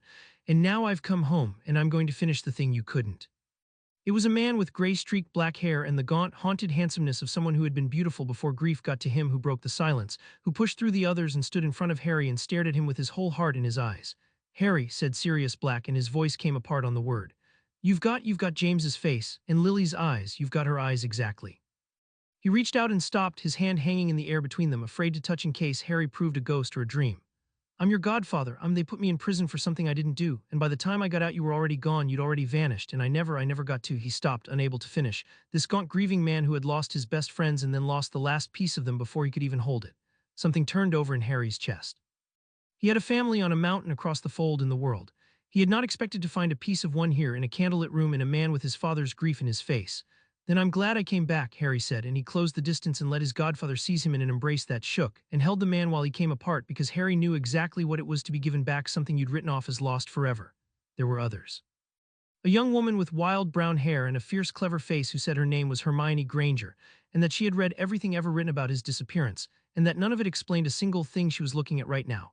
And could he please, when there was time, explain the precise mechanism by which he had crossed between worlds, because the theoretical implications were enormous. And Harry liked her instantly because she reminded him of Gohan. The same hunger to understand the workings of impossible things. A tall, red-haired young man named Ron Weasley who gripped Harry's hand and said, with the blunt warmth of someone who'd been at war too long to be anything but direct, "Don't know who you are, mate, not really, but you just took the whole Order's best shot on one hand and asked us to put the wands down, so as far as I'm concerned you can stay." An elderly witch in tartan, Professor McGonagall, who looked at Harry with eyes gone bright behind square spectacles and said only in a voice of iron and tears, "Welcome home, Mr. Potter, we have wondered about you every day." They had all wondered about him every day. That was the thing that kept catching Harry off guard, the way the food had on the first night on the mountain. He had grown up believing himself unwanted, and here was a room full of people who had carried his absence like a wound for years, who had searched and grieved and hoped, for a boy most of them had never met because of what he had once meant and might still mean. He told them as much as he could, sitting in the candlelight while the rain ran down the windows. He told them about the rift in the mountain and Goku, and here Hermione produced a quill and began taking frantic notes, and Ron's eyebrows climbed toward his hair and Dumbledore went very still and thoughtful. He told them about Kai and tried to show them, raising a small globe of gold light in his palm the way Goku had once shown him, and the room went silent at the sight of a light with no lamp behind it, a light that was not magic, that answered to none of the laws they had spent their lives learning. He told them carefully, watching their faces, that the power he had gained had no ceiling, that he had grown stronger every year and was growing still, that he had matched the strongest being in the universe and edged past him. He did not tell them everything. He did not tell them about the surge or the overclock or the technique that let him wear his own destruction like a coat. Some things you kept until you needed them. Goku had trained that into him too in the last season. The clever ones beat the strong ones by knowing things the strong ones didn't know they knew, and a card unseen was worth 10 cards on the table. And the other thing, he said finally into the quiet. The reason I came back, I can feel him, Voldemort. Several people flinched at the name. Harry noted it and noted that he did not flinch, had never been taught to fear a sound. There's a thread tied to me, to my scar. He put it there the night he tried to kill me, a piece of his own soul, I think. He saw Dumbledore go rigid, saw the old man's eyes snap to his scar with a sharpness that confirmed something. I can feel it, and I can feel the other pieces faintly, the ones he hid, the things that make him impossible to kill. The silence that followed was total. You can feel them, said Dumbledore at last, very slowly, very carefully, like a man setting down something that might explode. The Horcruxes. You can sense the Horcruxes. Is that what they're called? Harry turned the word over. Yeah, I can feel them. Not exactly where, not yet. I only got here today, and the country's full of dark magic. It's like trying to smell one cold spot in a freezing room. But once I've been here a while, once I've learned the taste of this world's magic well enough to filter it out, he looked around the room at the faces that had spent years believing Voldemort could not be destroyed. I'll be able to find every piece of his soul he's hidden and destroy them, and then I'll destroy him. He said it the way Goku said things, flatly, factually, without drama, as a simple report of what was going to happen. That's why I came back. Made himself impossible to kill by the rules of this world, but I'm not from this world anymore. For a long moment no one spoke. Then Dumbledore lowered himself slowly back into his chair and put his face in his hands, and his shoulders shook, and when he looked up the ancient blue eyes were wet and shining and full of a hope Harry suspected the old man had not let himself feel in years. I have spent the last decade, Dumbledore said softly, searching for a way to do precisely that. A way that has cost good people their lives, that I feared I might not finish in my lifetime, that I had begun to believe might be impossible. He looked at Harry as though at a sunrise. And you can simply feel them, find them, the way another man might smell smoke. He shook his head slowly. Harry Potter, wherever it is you have been, I think the whole of this world owes a debt to whoever it was that found you in that cupboard. His name is Goku, said Harry, and you have no idea. He did not mean to reveal himself so soon. But the column of prisoners he had marked from the air that morning was still walking, and Harry could feel them, a thread of terrified Kai moving through the dark toward a place from which, he understood with cold certainty, none of them would return. And when Hermione mentioned in passing that the Death Eaters had taken to marching captured Muggleborns north to a holding camp in the hills, Harry stood up from the table in the middle of her sentence. Where, he said. Harry, Dumbledore began, they're walking right now, I can feel them. Harry was already moving toward the door, and the calm had gone out of his voice, replaced by something colder and flatter that made even the war-hardened fighters in the room sit back. 20 of them bound, frightened, being marched somewhere to die, and I'm standing in a warm room talking. He looked back at them, and his green eyes had gone bright and hard as flint. Not anymore. You don't know how many guard them, said McGonagall sharply. You don't know what's waiting. It doesn't matter, said Harry, and the certainty in it was absolute, and it silenced her because it was not bravado. It was simply a man stating a fact about the relative strength of things. Sirius, come if you want to see, stay back, don't get in the way. And then he put 2 fingers to his forehead, found the cold cluster of the marching column with the most delicate part of his sense, and folded the world. Sirius, who had grabbed his godson's arm on pure instinct as he vanished, came along and arrived, retching and disoriented, on a dark hillside 100 miles north, his hand still locked on Harry's arm with no memory of any distance crossed. Below them, on a moonlit road, the column had stopped. There were perhaps a dozen Death Eaters, masked and black-robed, and they had halted the prisoners at a crossroads and were doing something Harry's mind refused for a moment to fully process, selecting, the way you'd call a herd pulling figures out of the bound line and forcing them to their knees in the wet road. and a tall masked man at the front had raised his wand over the first kneeling prisoner, and Harry heard, carried on the cold wind, the first two syllables of the killing curse. He never heard the third. Harry was not on the hillside anymore. He had crossed the distance, not by instant transmission this time, but by flight so fast it tore a line through the air, a streak of motion the Death Eater's eyes could not follow, and his hand closed around the wrist of the man casting the curse, and the green light died unborn at the wand's tip, and Harry said very quietly into the suddenly enormous silence, "No." Then he moved. Sirius Black had fought in 2 wars. He had stood beside Aurors and jeweled Death Eaters and watched the best fighters of his generation trade curses at the speed of thought, and he believed he understood what combat between powerful wizards looked like. He understood nothing. What happened on that moonlit road was not a duel, it was not even a fight. It was a force of nature moving through a group of men who had badly, fatally misunderstood what they were dealing with. Harry did not kill them. That was the thing Sirius would remember after that. With all that terrible power, his godson did not take a single life, because somewhere across a fold in the world a man with a pure heart taught him that strength was for sharing and not for slaughter. But Harry did not spare them out of mercy they would recognize as mercy. He simply unmade them as a threat, one after another, faster than they could scream. A masked man raised his wand, and the wand was gone, torn from his hand and shattered before his arm finished lifting. And a strike Sirius never saw drove the man down into the road, asleep before he landed, the sleep, the fused stunner, dropping veteran killers as gently and absolutely as a mother laying down a child. A curse streaked toward the prisoners, and a wall bloomed across its path, and the curse died against it. And the wizard who'd cast it was already down, already snoring in the wet road before he understood his spell had failed. They tried to run. They could not run. Harry was faster than running, faster than apparating, a silver-edged blur in the moonlight that arrived at each of them before the thought of escape finished forming, and laid them in the road one by one, and did not break the skin. It was over in less time than it takes to tell. A dozen of Lord Voldemort's marked killers lay sleeping in the moonlight, disarmed, unhurt, utterly defeated, and Harry Potter stood among them in the cold wind with not a hair disturbed, and turned to the line of bound prisoners, who had watched the whole of it in frozen disbelief, and raised his hands, and their bonds simply fell away, ropes and chains and curse bindings alike unmade with a flick of will. 20 terrified people standing free in the road, blinking at a young man who had appeared out of the night and ended their captors between heartbeats. "You're safe," Harry told them, and his voice had gone gentle again, the flat, cold thing folded away now that the threat was down. "It's over. There are people who'll take you somewhere safe. I'm sorry it took so long for someone to come." One of the freed prisoners, an older woman with her wrists raw from the bindings, stared at him and managed in a whisper, Who are you?" Harry looked at her and at the sleeping killers in the road, and at his godfather standing white-faced and astonished on the hillside above, and he found he did not quite have an answer that would fit in a single word, because the boy in the cupboard and the student of Goku and the strongest wizard alive were all the same person, and none of them had ever been told they were anything at all.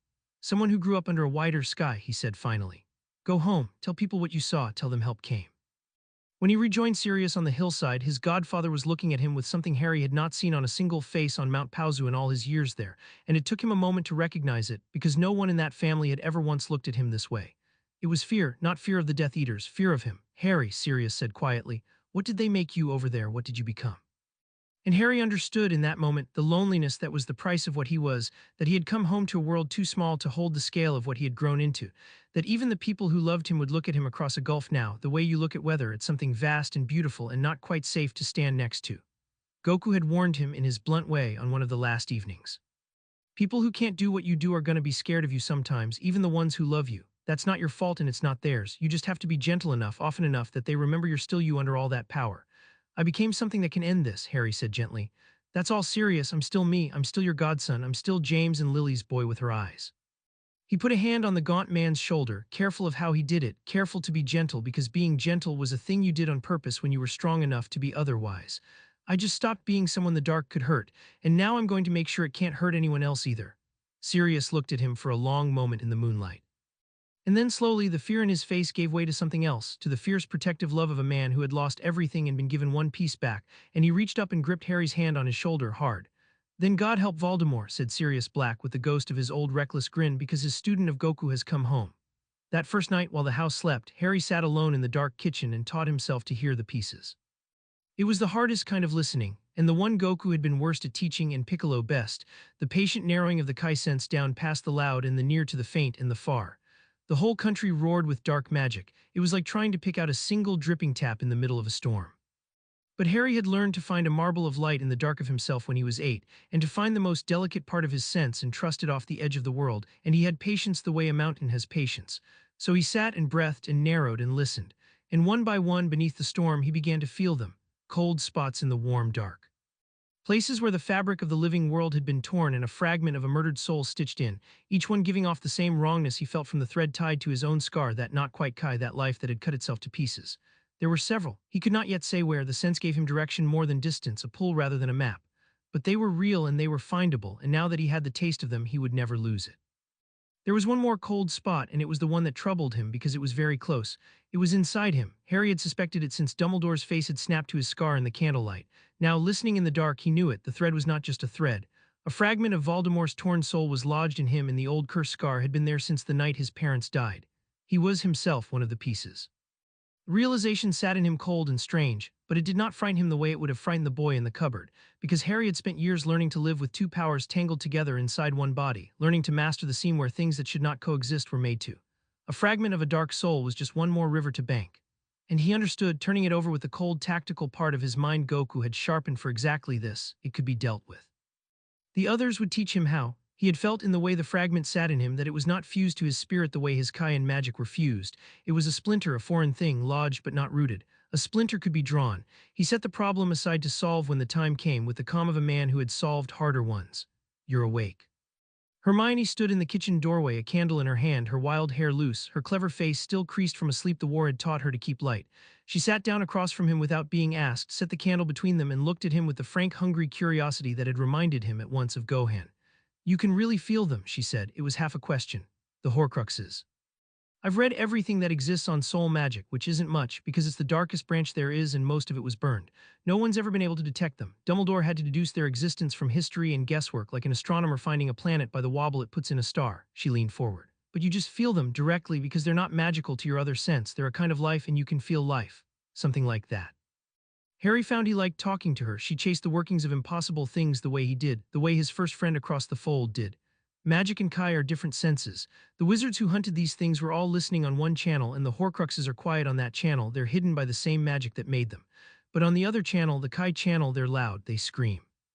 Because cutting a soul and stitching it into an object is the most unnatural thing a living thing can do, and the unnaturalness is exactly what my sense is built to feel. He spread his hands. It's like he hid them in a room with the lights off and never thought to check whether someone might come in who could hear in the dark. Hermione stared at him, and then slowly she smiled, the first unguarded smile he'd seen from any of them, bright with the particular joy of a mind that has been handed a beautiful solution to a problem it thought unsolvable.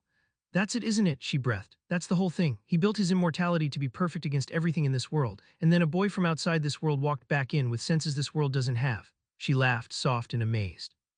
"He's been safe for 50 years by being ready for every possible attack, and the one thing he was never ready for is you." "That's the idea," said Harry, and across a fold in the world, on a mountain with a wider sky, he thought he felt faint, warm, impossible, the answering glow of a family who had made him exactly the thing this world had no defense against, and who were, he knew without needing to ask, proud. The report reached Lord Voldemort before dawn, and it was not the report he had been waiting years to hear, and that was precisely what made it terrible. He had prepared for the boy's return. He had set watchers at the thin places and curses on the old crossing points, expecting a flare of bell-bright power, a seam of gold opening in the air, some grand and detectable arrival he could meet with overwhelming force on ground of his own choosing. Instead, his servants brought him this: a dozen marked Death Eaters, among them men who had served him faithfully and killed without hesitation for a decade, found at dawn sleeping in a road 100 miles from any battle, disarmed, unhurt, and utterly broken in spirit. Not one of them could give a coherent account of what had happened. They spoke of a streak of silver light, of wands shattering before they could be raised, of a young man with green eyes who had moved faster than thought and laid them down one by one without breaking their skin, and who had looked at them. One of them whispered, "The way a man looks at insects he has decided not to bother stepping on." Lord Voldemort sat very still on his throne in the heart of his stolen power, and felt the cold thread tied to his torn soul, and understood that the warmth on its far end was no longer approaching. It had arrived. He did not rage. That was not his way. Rage was for lesser men, men who could afford to waste themselves on feeling. Voldemort had spent half a century distilling himself down to cold, patient intelligence, and that intelligence now turned itself with the full weight of its formidable attention on the new and dangerous problem of a returned Harry Potter. He summoned his most trusted and his cleverest and his most fanatical, and he set them to work, not to attack, not yet, but to learn, to watch. To find out exactly what the boy had become, and where his power ended, because all power ended somewhere. That was the one law Voldemort believed in above all others. Everything had a limit, everything had a price. Find the boys and you found the way to break him. He did not kill them, Voldemort observed to the assembled darkness of his inner circle, turning the fact over with the delicate attention of a man examining a flaw in a gem. A dozen of my servants at his mercy, and he laid them down to sleep instead of to die. He is squeamish, or he is principled, which is the same thing, wearing better clothes. A cold light moved behind the red eyes. Either way, it is a lever. A man who will not kill can be made to choose between his principles and the lives of those he loves. And a man who can be made to choose, he said softly, can be made to lose. Find me what he loves. Find me everyone he has touched since he returned. The old fool Dumbledore, the black dog, the mudblood girl who takes her little notes. Find them all and watch them, and when the time comes, we will see how the strongest wizard in the world fights with a wand at the throat of his godfather. Among the masked figures in the dark, one stood very still, and behind his own mask Severus Snape kept his face as empty as a swept floor and his thoughts emptier still, because the Dark Lord was the finest legilimens alive, and a single unguarded flicker meant death. But somewhere beneath the emptiness, in a place even Voldemort could not reach, a thought turned over. The boy has Lily's eyes, they said. The boy has come back.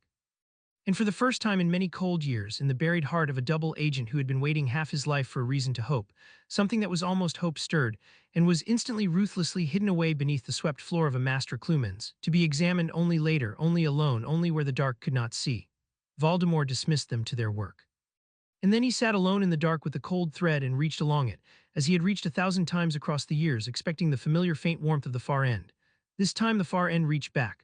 For one instant the thing that called itself Lord Voldemort touched the full size of what was now on the other side of the thread that bound them, and recoiled, physically recoiled, his ruined body flinching on its throne, because it was like reaching toward a candle and finding a sun.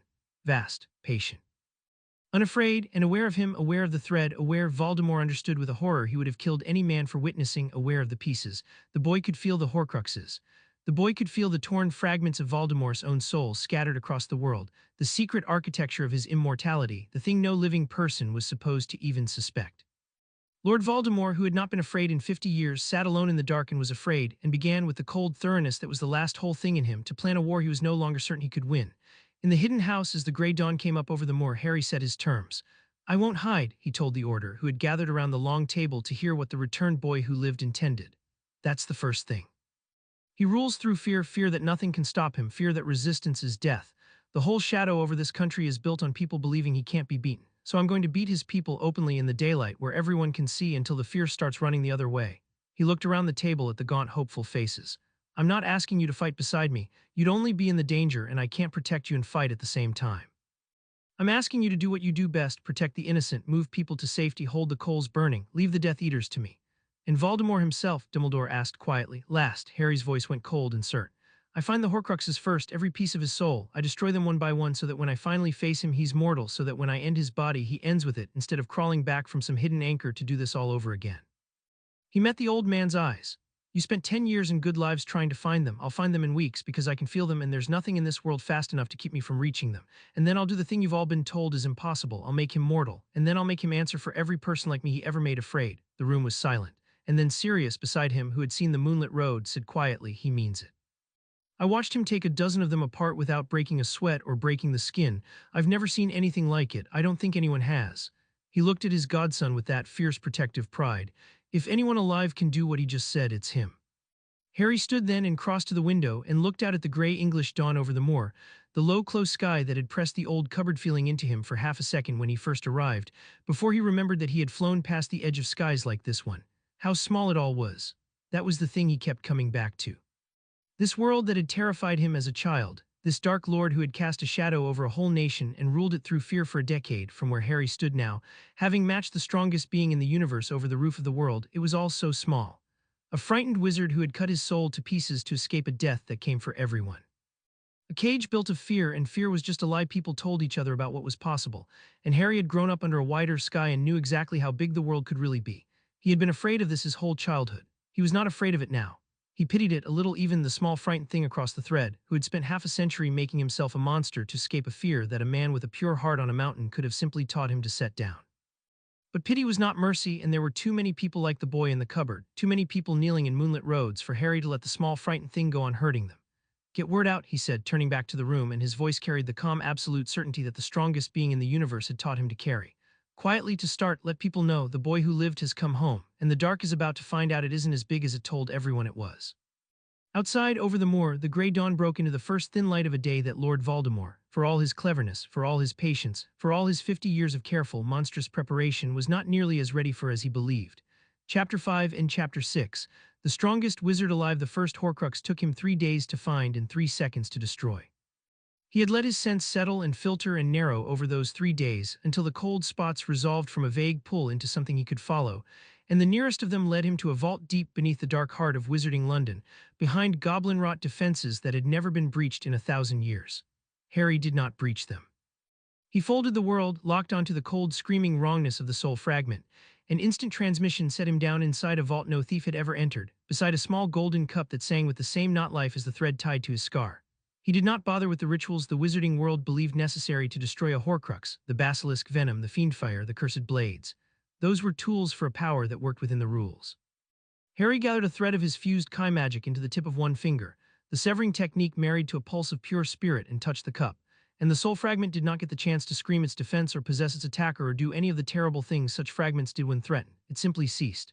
The wrongness went out of the cup like a snuffed flame, and a thin black shadow tore loose and shredded and was gone, and what remained was only an old golden cup, dead metal, harmless.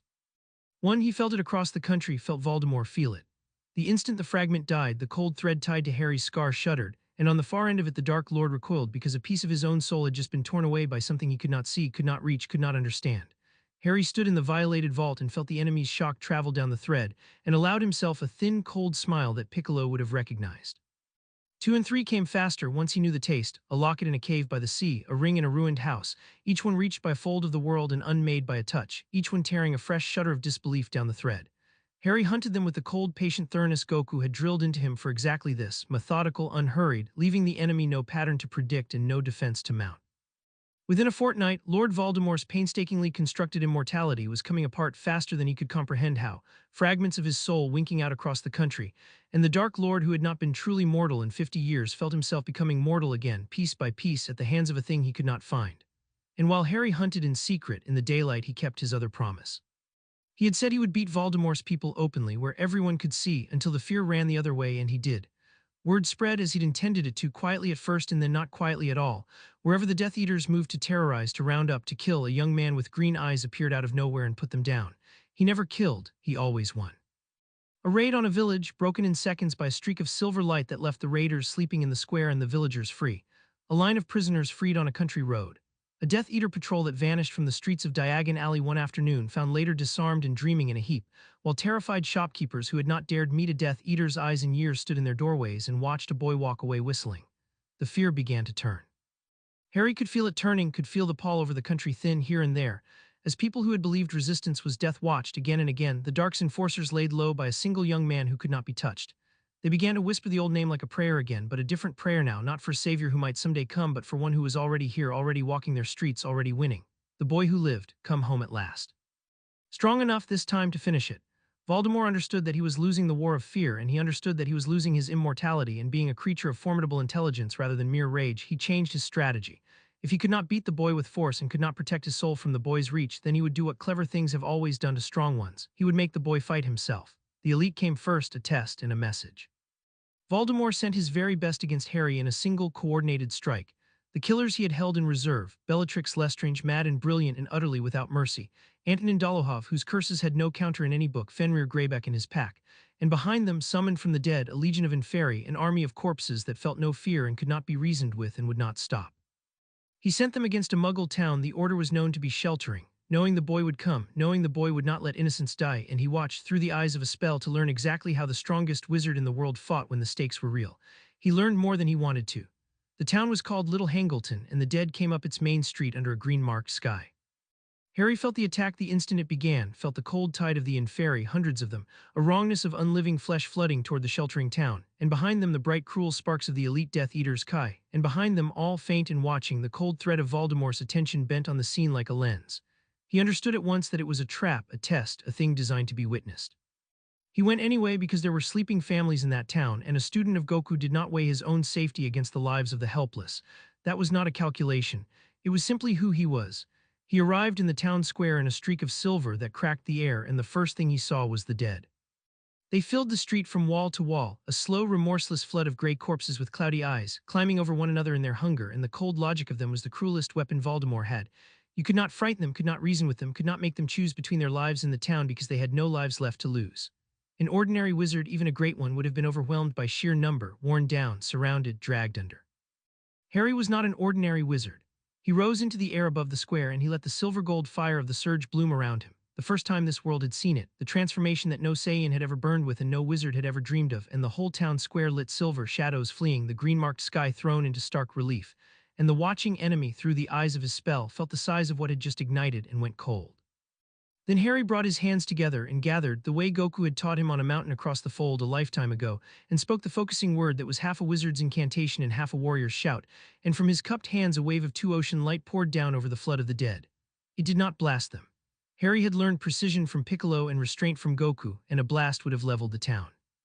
The wave he loosed was shaped, a sweeping plane of fused Kai magic that passed over the Inferi like a tide of cleansing light, and wherever it touched the unnatural not-life that animated them, the dark magic simply unmade, the corpses dropping in their hundreds back into the still and harmless death that should have been theirs, the whole gray flood collapsing in a single sweep into nothing but bodies finally at rest. 300 Inferi fell in the space of a breath, and the street was clear, and Harry hung above the square in his silver fire with his hands still smoking, and turned his attention to the elite. They came at him together, and they were the best the dark had, and it did not matter at all.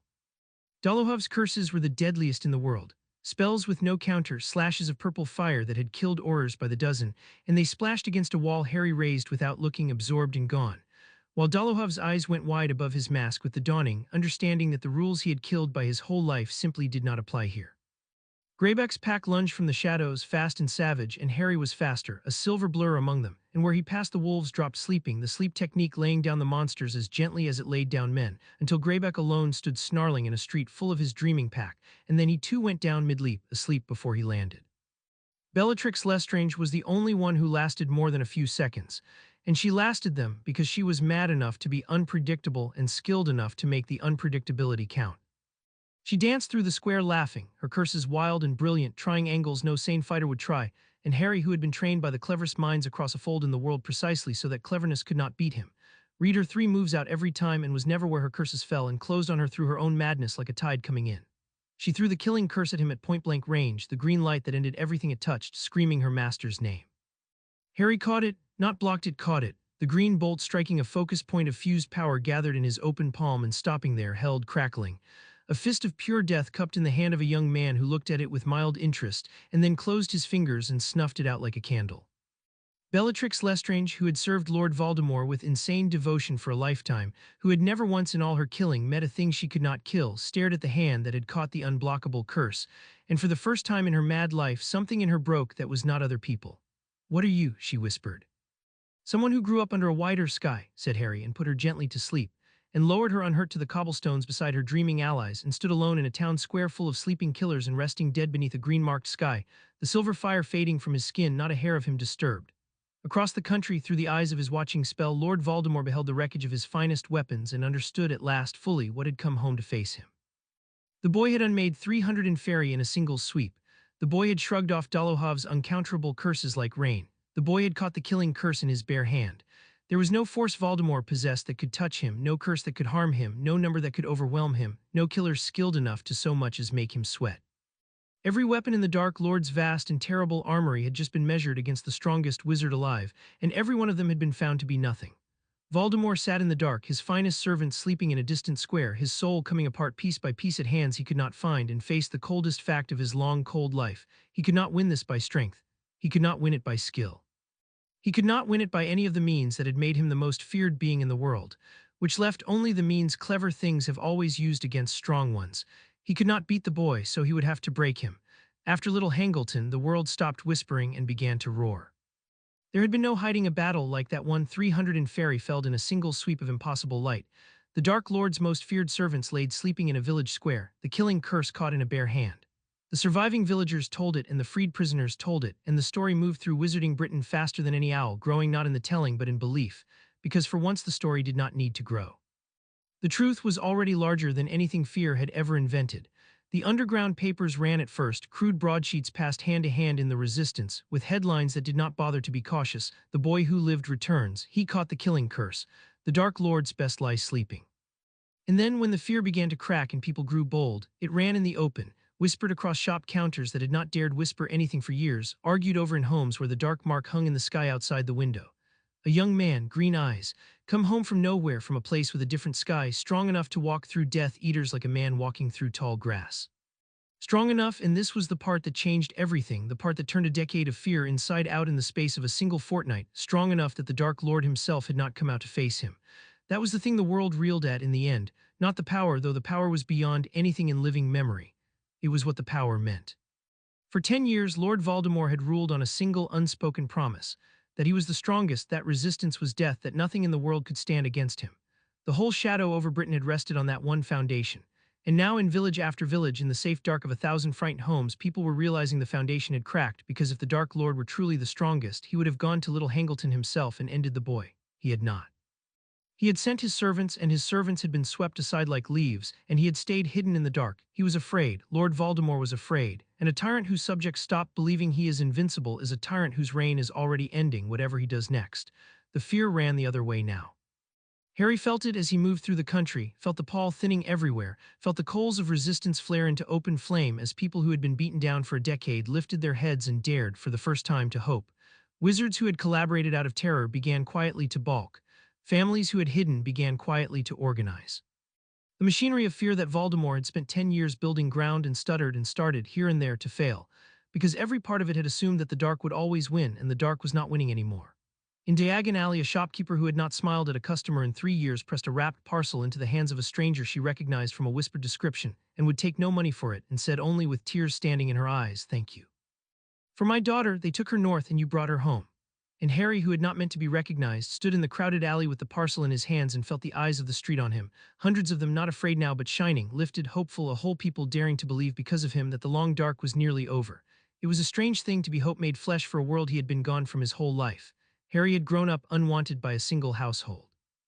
Now an entire nation wanted him, needed him, pinned the whole of its battered hope on the sight of his green eyes.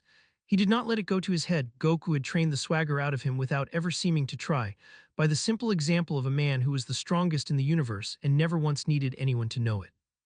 But he let it settle into him, the weight and the warmth of it, and he understood that this too was a kind of strength, the kind you could not train for in a gravity chamber, a people's hope lifting at his back like wind under a wing. Lord Voldemort felt it too from his stolen throne, felt his kingdom of fear coming apart at the seams, felt the world stop believing in him, and understood that he was running out of time in a way that even immortality could not fix. A dead man can rule through fear. A man the world has stopped fearing cannot rule at all, alive or dead. It made him desperate. And a desperate Voldemort Harry knew was a dangerous Voldemort, because desperation made even cold, clever things reach for cruel and reckless moves. 3 nights later, the Dark Lord reached for the cruelest move he had left and took Sirius Black. He took Sirius 3 nights later, and he did it cleverly, and Harry had known it was coming and could not stop it anyway, which was the whole horrible point. That was the thing about a lever. Goku had warned him over 100 suppers in the last season. The clever ones don't beat you in a fight. They make you fight on ground where your strength can't help you. And Harry's strength, vast as it was, could not be in 2 places at once. Could not watch every person he loved every moment of every night. Could not prevent a coordinated strike on a safe house he was 100 miles from while he was hunting the 4th Horcrux in a cellar beneath Yorkshire. He felt it happen, felt Sirius's Kai flare in sudden battle, felt the cold sparks of a dozen Death Eaters converge on it and folded the world to reach him, but Voldemort had planned for that too. The safe house was wrapped in an anti-apparition curse of a new and vicious kind, keyed to disrupt translocation, and when Harry tried to fold the world into it, the fold tore and spat him out a mile away, retching, and by the time he crossed the last mile by flight, the house was empty and cold and Sirius was gone, taken, and on the wall, written in his godfather's blood, was an address and a time and a single line in a thin cold hand Harry had never seen and recognized at once. Come alone. Come unarmed of your tricks, or watch me take from you the only family this world gave you back. Harry stood in the empty house and felt something move in him that he had not felt since the cupboard, the old cold fury, the helpless rage of a child who could not stop the thing being done to him, and for one moment the silver fire wanted to ignite and tear the whole country apart to find his godfather, and he understood in that moment exactly why Voldemort had done it this way. The Dark Lord wanted him angry, wanted him reckless, wanted him to come charging in hot and blind to a place of Voldemort's choosing, prepared and trapped, where even overwhelming power might be turned against itself. So Harry did the hardest thing he had ever done. He did not charge. He stood in the empty house and he closed his eyes and he breathed, the way Goku had taught him to breathe on the first morning when he was trying too hard to find his own Kai. Stopped trying, let go, found the still place under the fury. The clever ones beat the strong ones by making them outfight themselves. Voldemort had built a trap and baited it with the thing Harry loved, and the trap would only work if Harry walked into it the way the trap expected. So Harry would not. He reached out with his sense instead. Past the fury, past the bait, out across the country, until he found the cold thread tied to his scar and followed it to its source, to Voldemort himself, hidden in the dark heart of his power, and beside that cold and ancient wrongness he found, faint and frightened and alive, the warm, familiar Kai of Sirius Black. Alive, held but alive. Harry memorized the exact taste of his godfather's life so that he could fold the world to Sirius's side from anywhere the instant the moment was right, faster than any curse could fall. Then he opened his eyes and he was calm and he was 3 moves ahead and the trap that depended on his fury had already failed without Voldemort knowing it. He went to the Order and he told them and Dumbledore's old face went grave. "It is a trap," the headmaster said. "He means to make you spend your strength on a rescue in a place he controls where he has had time to prepare every advantage, and he holds Sirius as the price of your caution. It is precisely the kind of cruelty he excels at." He looked at Harry with deep concern. "What will you do?" "I'm going to give him the war he wants," said Harry, "but not the one he planned." The cold, tactical thing behind his eyes had taken full hold now, and when he spoke, it was with the flat certainty of a man laying out a sequence he has already seen to its end. "He wants me to come to his ground alone, reckless, so he can spring his trap. So I'll go to his ground alone, but not reckless and not into his trap. I'll let him think he's won the first move. And while he's watching the front door, congratulating himself, I'll already be standing next to Sirius, because I can fold the world to my godfather's side faster than he can finish a sentence, and his anti-apparition curses don't work on instant transmission. That's not magic, it's something his curses were never built to stop." He looked around the grim faces. "He spent 50 years making himself ready for every attack this world can produce. He keeps forgetting that I'm not from this world. Every single advantage he's prepared assumes I played by rules I left behind on a mountain across the fold. And when you have Sirius," McGonagall asked quietly, "then it stops being his trap." Harry's voice went colder still. "And starts being mine, because there's one Horcrux I've been saving for last, the one I haven't been able to reach because it's never left his side." He had felt it over the weeks of hunting, a cold spot that moved when Voldemort moved, a fragment the Dark Lord kept too close to ever be stolen. A great snake, the others had told him, a living vessel, Nagini, never more than a few feet from her master. "When I take Sirius, I'll be standing in the heart of his power, close enough to feel every piece of his soul he has left, including the snake, including the last hidden ones.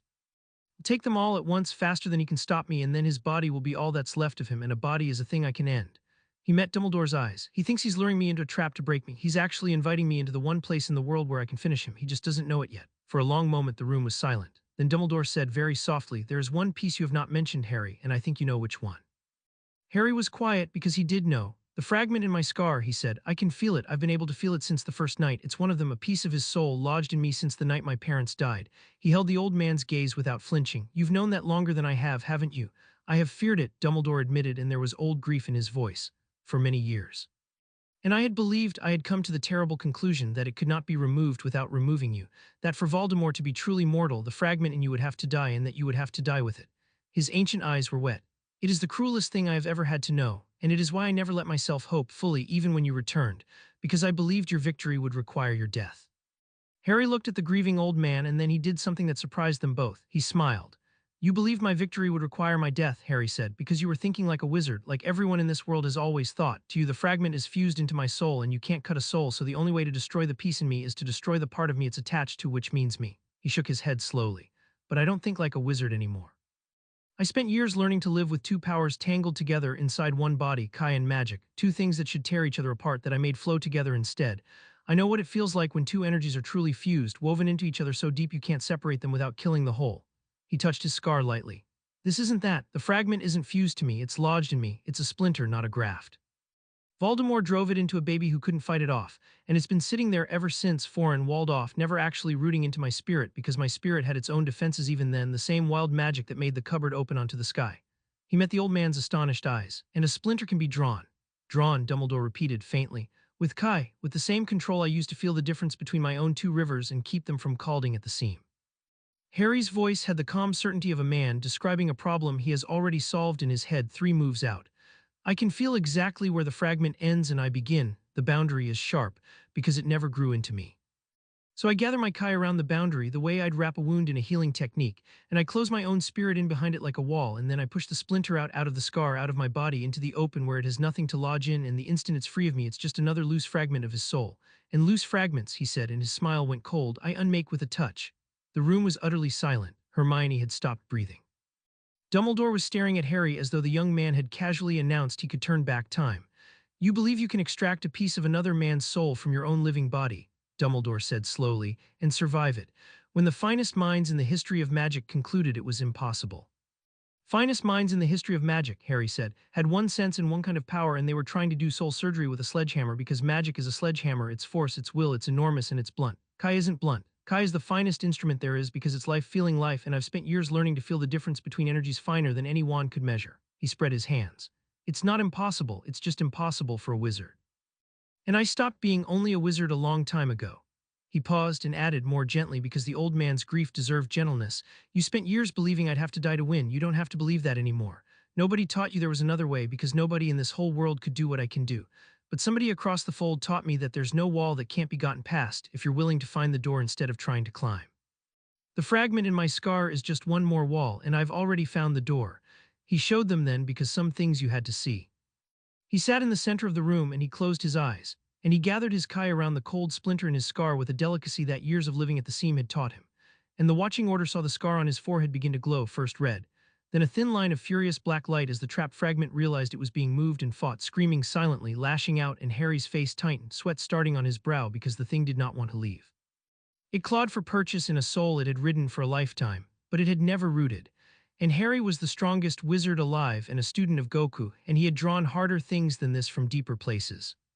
The black light tore loose from his scar with a sound like a sob and hung in the air above him, a writhing shred of darkness with nothing to hold on to, and Harry opened his eyes, and they were clear and his own and entirely unclouded by the thing that had ridden behind them since he was a baby, and he raised one finger and touched the writhing fragment, and it ceased. The wrongness went out of the room.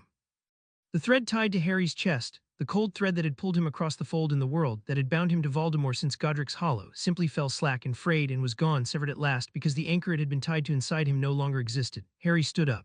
He touched the scar on his forehead, which was only a scar now, old and silver and meaningless, a mark of something that no longer had any hold on him. 5, he said quietly. The cup, the locket, the ring, the diadem, and now this. There are 2 left. The diary he lost years ago, I felt it already dead. Someone destroyed it before I came home, and the snake at his side. He looked around the room at the faces staring at him with an awe that had passed entirely beyond fear into something like reverence. When I take Sirius, I'll be close enough to take the snake too. And then there will be nothing left of Lord Voldemort except a body and the fear he spent 50 years teaching the world to feel. His green eyes, clear now, entirely his own, went hard and bright, and I'm going to take both of those from him as well. Dumbledore rose slowly from his chair and crossed the room and stood before the young man he had hidden and lost and grieved and found again, and he did something none of them had ever seen the headmaster do. He bowed. A small, grave, deliberate inclination of his ancient silver head, the gesture of a man acknowledging that he stood in the presence of something greater than himself. I have been called the greatest wizard of the age, Albus Dumbledore said quietly. I have lived a very long time and learned a very great deal, and I tell you now, Harry Potter, in all honesty and without the smallest reservation, I have never in my life met your equal, and I do not expect to again. Whatever it was that found you in that cupboard, and whatever it made of you across that fold in the world, this world is fortunate beyond its deserving that it sent you home.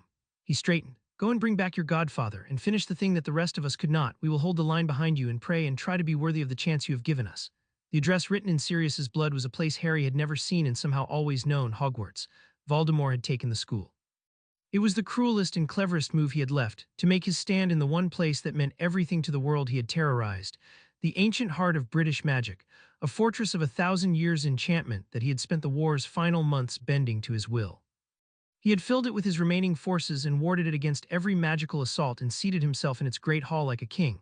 And he had sent the boy an invitation written in a godfather's blood because he understood that the boy would come, and he intended the school's old stones to be the ground on which the strongest wizard in the world was finally broken. He had chosen, without knowing it, the perfect stage for his own ending. But that was a thing only Harry understood on the last night before the end. Harry spent that night not in planning, the plan was already complete, had been complete since he stood in the empty safe house and refused to be made reckless, but in the thing Goku had always known mattered more than planning. He spent it with the people he had been given. Hermione made him explain the soul extraction 3 more times, filling page after page, because if the world survived this she intended to make sure the knowledge did too, and Harry indulged her because her hunger to understand was a kind of love and he had learned to recognize love in all its shapes.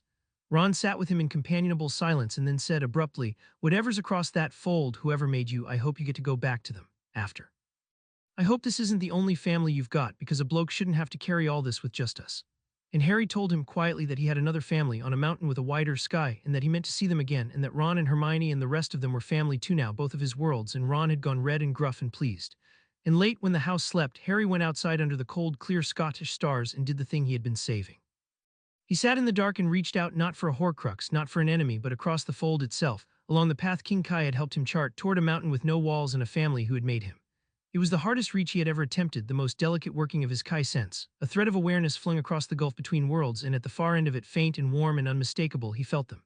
Goku blazing and bright even at this impossible distance. Gohan beside him, Kaikai's fierce steady warmth, Piccolo's cold green flame, all of them exactly where he had left them, and Harry felt it with a catch in his throat, all of them reaching back, because of course they had felt him the instant he reached, because Goku felt everything and they had been waiting, watching across the fold for any word from the boy they had sent to war. He could not send words across that gulf. But he could send the shape of a feeling, the way Goku had once read the shape of two people deciding to keep a child. He sent them, "I'm all right, I'm almost finished, I'm coming home." And he felt, returning across the impossible distance, the shape of an answer that needed no words at all, pride and love and a fierce, bright, joyful certainty, the certainty of a man who had caught him out of the sky and never once doubted what he would become. Go finish it, the feeling said in the wordless grammar of a bond that no distance could stretch thin. Show that thing what it means to come at a student of mine. And then come home, the sky's not going anywhere. Harry sat under the stars with both his families holding him at once, across one world and one fold between worlds, and he had never in his life felt less alone, and he understood that this, not the surge, not the overclock, not any technique he had ever built at the seam between his two rivers, this was the real reason Voldemort could not beat him. Because the Dark Lord had cut himself into pieces to escape death, and made himself a thing that could not love and could not be loved, and had spent 50 years alone in the dark with nothing but his fear. And Harry had been given instead the one thing the boy in the cupboard had never had and Voldemort had never wanted, people who were glad he existed, two worlds full of them. You got strong, Goku had taught him, so you'd have something to share. Harry had a very great deal to share. And in the morning he was going to share it with a frightened thing that had spent its whole long life taking. He rose at dawn. He did not arm himself because he was his own weapon now and had been for years. He said his goodbyes lightly because he intended to come back and saw no reason to pretend otherwise. And then in the gray first light, Harry Potter, the boy who had fallen out of one sky into another, the student of Goku, the strongest wizard who had ever lived, put two fingers to his forehead, found the cold ancient wrongness that sat enthroned in a stolen castle with a frightened godfather at its feet, and folded the world toward the last battle of a war that Lord Voldemort, for all his patience, for all his cleverness, for all his monstrous and meticulous preparation, had already lost the moment a kind man on a distant mountain had decided to catch a falling child.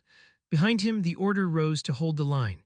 Across a fold in the world, a family watched and waited and burned with pride.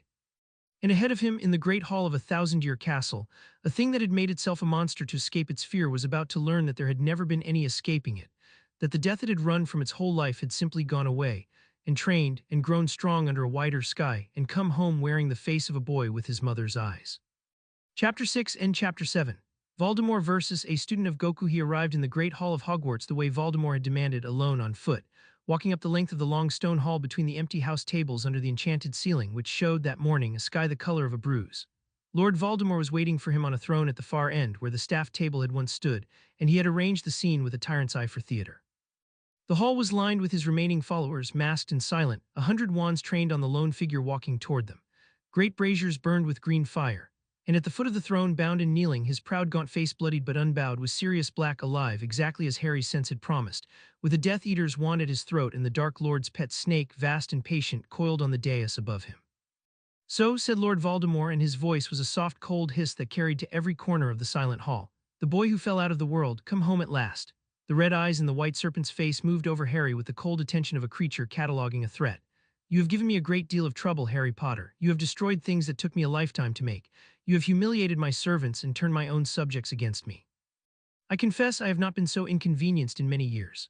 A pause. "But you have made one mistake, the mistake all heroes make, you love. And so you have come alone to the heart of my power because I hold a thing you love, and now," the wand at Sirius's throat pressed closer and the kneeling man's jaw tightened. "Now we will see what all your strange power is worth when one wrong move costs your godfather his life." Harry stopped walking halfway up the hall and looked at the scene Voldemort had built, the throne, the braziers, the 100 wands, the bound godfather, the patient snake, and he felt no fear at all. He had walked off the edge of a higher place than this with nothing under him but a thread of sensed connection. He had matched the strongest being in the universe over the roof of the world. This was a frightened thing in a stolen chair, holding a hostage, certain it had at last found a stage where its enemy's strength could not save him. It had not occurred to Voldemort in all his cold cleverness that the boy's strength was not the dangerous thing about him. The dangerous thing was that he could be anywhere instantly, faster than any curse could fall. "You're right," Harry said quietly, his voice carrying easily down the silent hall. "I love, that's the difference between us in the end. You cut yourself into pieces so you'd never have to. I let people in so I'd never have to be alone in the dark the way you are." He looked at the Dark Lord with something that was not hatred, that was almost terribly pity. "You think love is a weakness you can use against me. Everybody like you always thinks that." His green eyes went hard and bright. "It's the strongest thing there is, and you're about to find out why." He moved. He did not move toward Voldemort. He moved toward Sirius, except that moved was the wrong word for it, because there was no motion to see, no streak of light, no crossing of the space between. Harry put two fingers to his forehead and folded the world, and Voldemort's vicious anti-apparition wards, keyed like everything he had ever built to stop magic, did not so much as flicker because instant transmission was not magic, had never been magic, was a thing from across a fold in the world that the Dark Lord's defenses had never been designed to imagine. Between one of Voldemort's words and the next, Harry was simply no longer in the middle of the hall. He was standing on the dais beside his godfather inside the enemy's guard. The Death Eater with the wand at Sirius's throat had time to begin to turn before the sleep took him, dropping him bonelessly to the stone. Sirius's bonds fell away under a touch. And in the same fluid motion, before Voldemort had finished registering that his hostage was no longer a hostage, Harry's other hand came up toward the great snake coiled on the dais. The last anchor of the Dark Lord's torn soul, the final piece of his immortality, the cold, screaming wrongness Harry had felt from the moment he entered the hall, and a thread of fused Chi magic, the severing technique married to a pulse of pure spirit, leapt from Harry's fingertips and passed through the serpent's body. The snake did not get the chance to strike or flee or be saved. The soul fragment inside it ceased, the same way the cup had ceased, and the locket and the ring and the splinter in Harry's own scar snuffed out like a flame, a shred of darkness tearing loose and shredding into nothing, and the great body of Nagini fell in two harmless halves to the stone of the dais. For a moment, the great hall of Hogwarts was utterly silent. Lord Voldemort sat on his stolen throne and felt the last piece of his soul outside his own body wink out of existence, and felt the cold immortality that had wrapped him for 50 years simply fall away, leaving him for the first time since he was a young man mortal, a single life in a single body, with death no longer locked out but standing patiently at the door, and the red eyes and the white face went wide, and the cold composure of half a century cracked at last all the way through. "What," whispered the most feared being in the wizarding world in a voice gone thin with the beginning of true terror, "have you done?" Harry rose to his full height on the dais, his bloodied godfather safe behind him, the last Horcrux dead at his feet, and looked down at the small mortal frightened thing on the throne and said in the calm, flat, certain voice of a student of Goku, "I've made you mortal. Every piece of your soul is gone except the one still in your chest. There's nothing anchoring you to the world anymore. Nothing to crawl back from." He stepped down off the dais, unhurried, and the 100 Death Eaters lining the hall fell back from him without being told, because every instinct they had was screaming, "You spent 50 years making yourself impossible to kill by the rules of this world, and it took me 3 weeks to undo all of it because I'm not from this world and your rules were never mine." He stopped a dozen feet from the throne, and the bruise-colored sky churned overhead. "You wanted to know what all my strange power was worth when a wrong move would cost me everything I love. Here's your answer. I didn't have to make a wrong move. I never do. That's what it means to be trained by the best there is." His green eyes blazed. "Now get up. You wanted a war. You've got one. Let's see what the most feared wizard in the world can do against a student of Goku." Voldemort rose, and he did not rise as a frightened thing. That was the measure of him, the cold flicker of greatness in the monster. Faced with mortality and an enemy he could not match, he did not break or beg. He gathered himself, and the terror in the red eyes hardened into something worse and more dangerous, the absolute focused malice of a creature with nothing left to lose, throwing the whole of 50 years of dark mastery into one last war. "You have unmade my immortality," he hissed, and his wand came up, the Elder Wand, the Death Stick, the most powerful wand the world had ever known, humming with a power that had killed thousands. "You have made me mortal. Very well, then I shall simply have to kill you with the hands I have left, and they have killed a great many, boy, a very great many, and not one of them was saved by love." The 100 Death Eaters along the walls raised their wands as one. "Kill HIM," the hall erupted.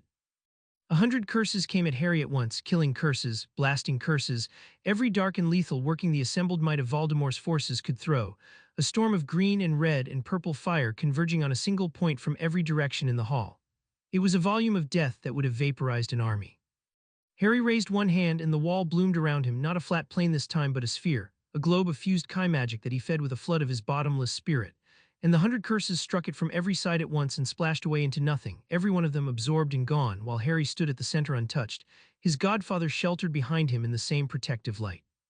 He held 100 simultaneous death curses on a shield that did not even flex, and he looked at Voldemort over the top of it, and he was not impressed. "Sirius," he said calmly over the roar, "close your eyes, this is going to be bright." Then he dropped the sphere, and in the half-second before the Death Eaters could cast again, he swept one arm across the hall.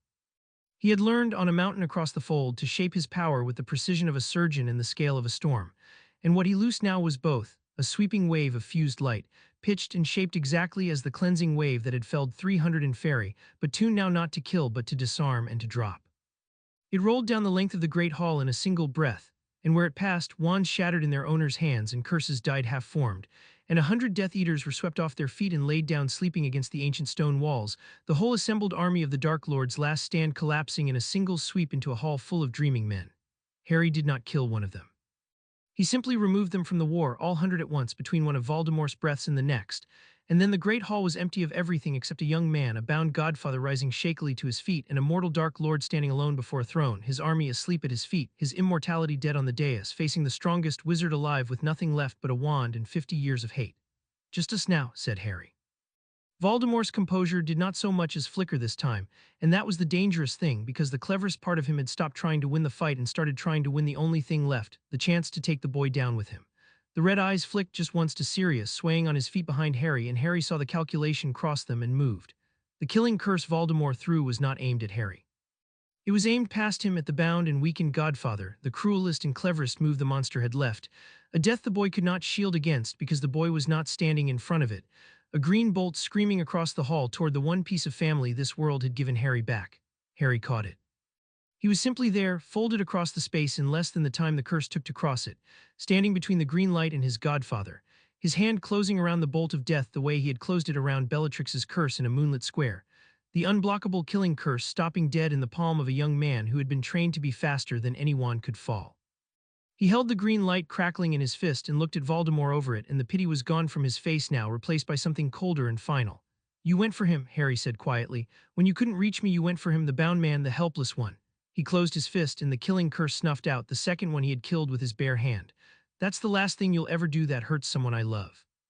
And for the first time, Lord Voldemort, who had faced Aurors and Order members and the greatest wizards of the age, who had killed without number and never once known fear in a fight, looked at the boy standing between him and his target, holding the death of the world in a closed fist, and understood all the way down that he was going to lose. Not might lose. Was going to lose certainly completely, with no card left in all his vast and terrible deck that could change it.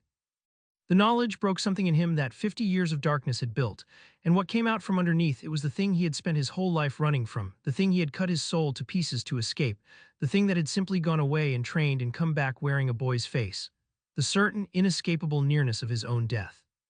"Now," said Harry, and the silver-gold fire of the surge began at last to bloom around him, filling the great hall of Hogwarts with a light it had never held in 1,000 years. "Let me show you what I really am." Voldemort did not run, and he did not beg, and whatever else he was, the thing that happened next proved he was no coward. Faced with a power that had grown beyond anything his world could measure, the Dark Lord reached for every last weapon in an armory 50 years deep, and he threw them all, one after another, with the cold, brilliant desperation of the most dangerous wizard who had ever lived. He reached for the castle first. Hogwarts was 1,000 years of accumulated magic, ancient and vast, and Voldemort had spent months learning to bend its enchantments to his will, and now he tore that power loose all at once, ripping the deep magic out of the stones, and the great hall groaned and the enchanted ceiling turned to black and the floor cracked as the Dark Lord drew a millennium of magic into himself and hurled it at the boy in a wave of raw destruction that would have leveled a city. Harry walked into it. He did not shield. He walked into the wave of 1,000 years of torn loose magic wreathed in his silver-gold fire, and where the destruction met the transformed power pouring off his skin, it simply broke, parted around him like water around a stone, the most powerful magical assault the Dark Lord could conceive of dispersing harmlessly against a thing it had no framework to even resist. Because it was magic, and magic had rules, and Harry's fire was the marriage of magic, and something magic's rules had never accounted for, a power from across a fold in the world that answered to laws this world had never written.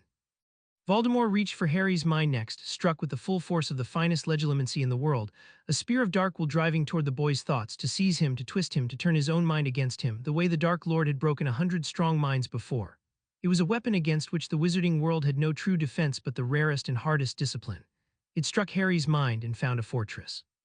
Because Harry had spent years learning to live at the seam between two powers that wanted to tear each other apart, learning to hold his own spirit absolutely steady, while forces that could unmake him warred inside his own body, and a mind trained in that crucible was a mind no intruder could move.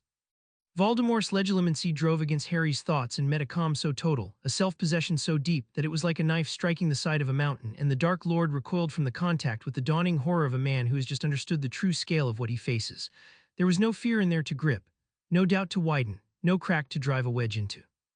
Only a boy who had been loved into wholeness on a mountain with a wider sky, and who could not be broken from within because there was nothing broken left in him to find. He reached last and most desperate for possession itself, flung his torn and naked soul out of his own body in a final terrible gambit to seize the boy from the inside, to wear him, to make Harry's own unmatched power his, the way he had once worn weaker men. It was the move that had no counter, the dark art beyond dark arts, a soul fragment hurling itself into a living host. But Harry had drawn a soul fragment out of his own body once already with the finest instrument in existence, the delicate surgical control of Kai life feeling life, and what he could draw out, he could refuse entry to entirely. Voldemort's flung soul struck the boundary of Harry's spirit and found it sealed. Walled, utterly closed, Kai gathered at every threshold the way Harry had been taught to gather it around a wound. And the Dark Lord's naked soul could find no purchase, no crack, no way in, and worse, far worse, it could not easily get back. For one terrible moment the thing that called itself Lord Voldemort hung outside its own body, outside the boys, naked and exposed in the open air of the Great Hall, the cold screaming wrongness of a soul cut to ribbons with nowhere to hide and nothing to anchor it. Harry felt it there exposed, and he understood that he could end it now, could unmake the naked soul with a touch, the way he had unmade all the rest. And some cold tactical part of him knew that he should. But he let it flee back into its body.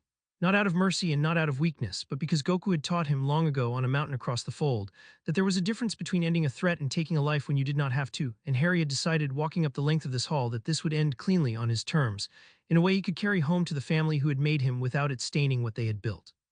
He would not snatch the thing out of the air like a coward striking at a naked man. He would let it return to its body and stand and face him, and then he would end it the way it had to be ended, the way that left no piece of his enemy and no shadow on his own pure-hearted teacher's lessons. Voldemort's soul snapped back into its body, and the Dark Lord staggered on the cracked stone of his stolen hall, gasping, shaking, his every weapon spent, the castle's power broken against the boy, his legitimacy shattered on a mountain of calm, his possession refused and very nearly his end. And he looked up at the figure standing before him wreathed in silver-gold fire, and there was nothing left in the red eyes now but the pure animal terror of a thing that has finally, completely run out of dark.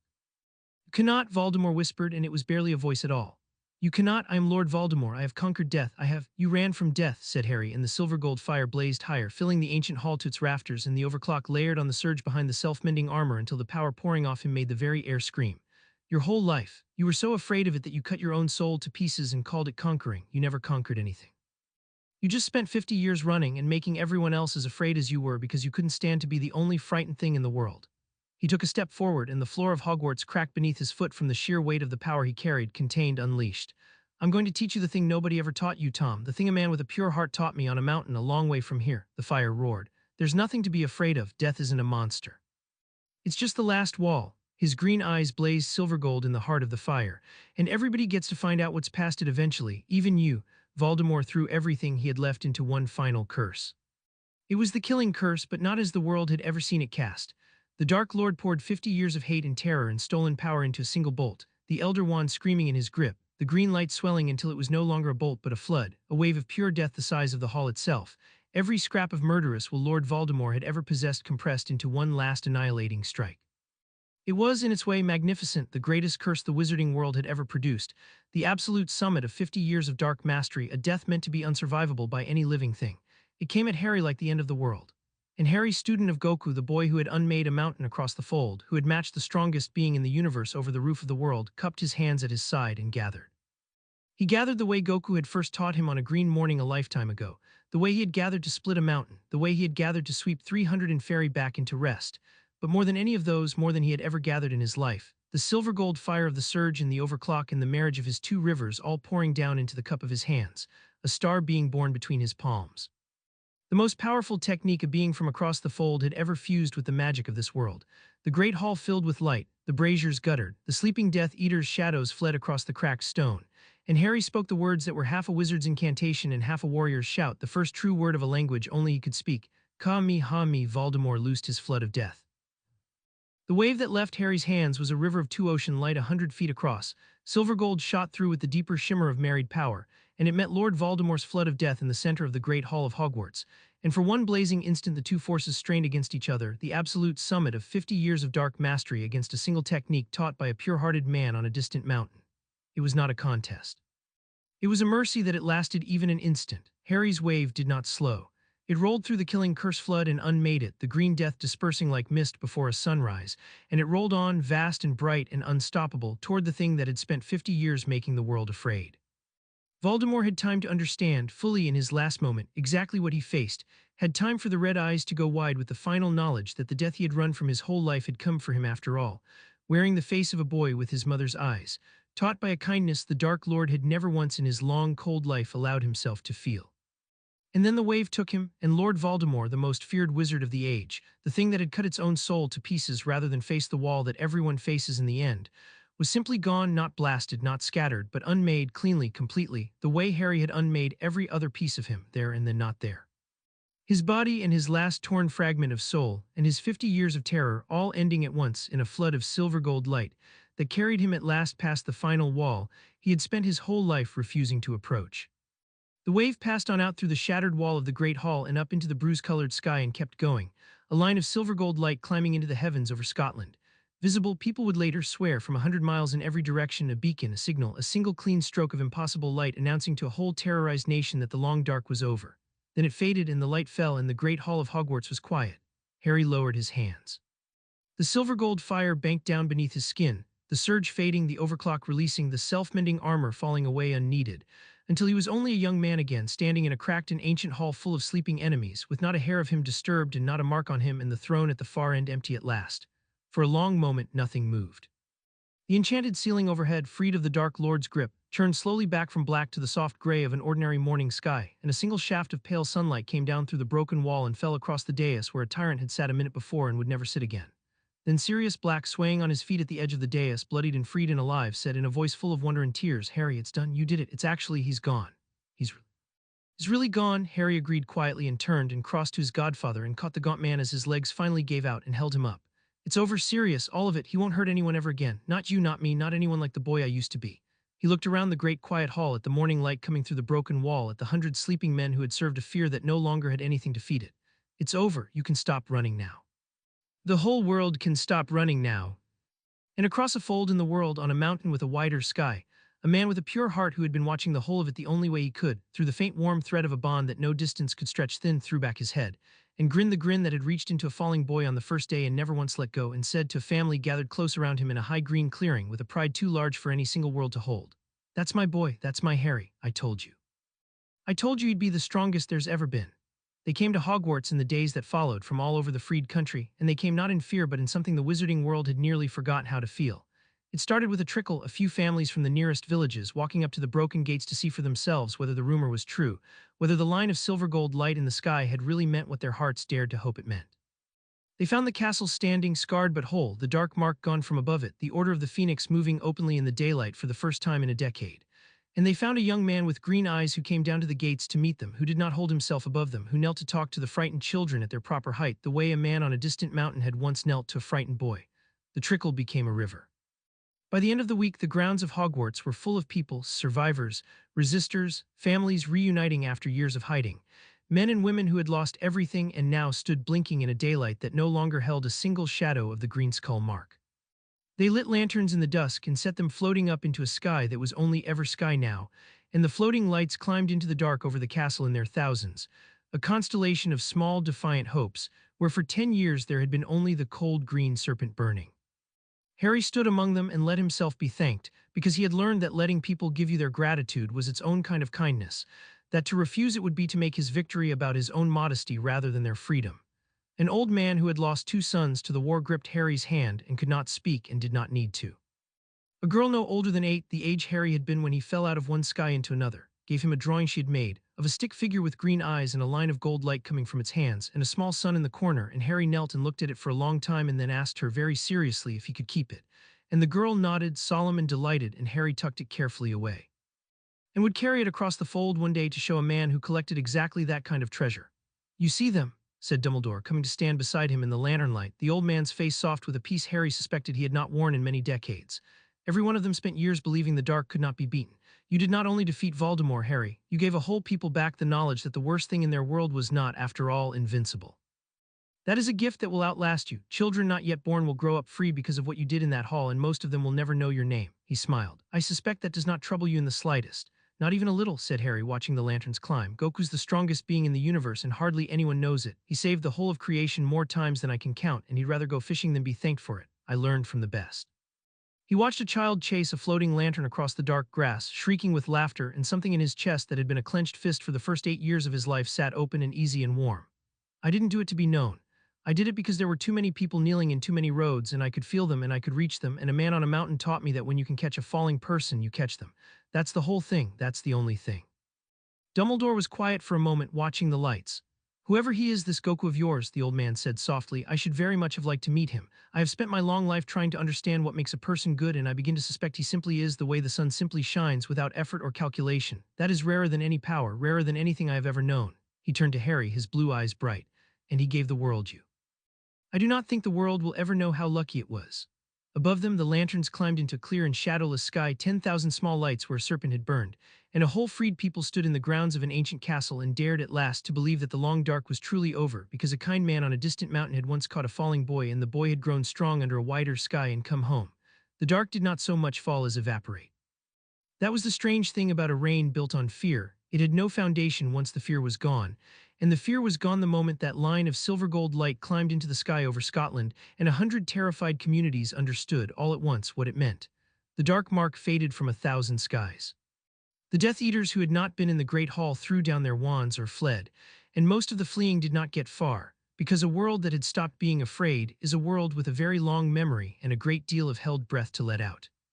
The hollowed-out ministry collapsed in on itself within days, its collaborators scattering, and out of the rubble the Order of the Phoenix and 10,000 ordinary witches and wizards who had simply been waiting for permission to hope began carefully to build something better. Harry let them. That was important to him, that he not become in victory the thing the world had just been freed from, a single overwhelming power that everyone deferred to out of awe. He had ended the war. He had no interest in ruling the peace. So when they came to him in the days after with their gratitude and their reverence and their not quite spoken hope that he might simply take charge of everything now that he so obviously could, Harry told them gently but without room for argument that the rebuilding was theirs to do, that a free world had to be built by free people and not handed down by the strongest person in it. I can knock down walls, he told them. I'm very good at knocking down walls.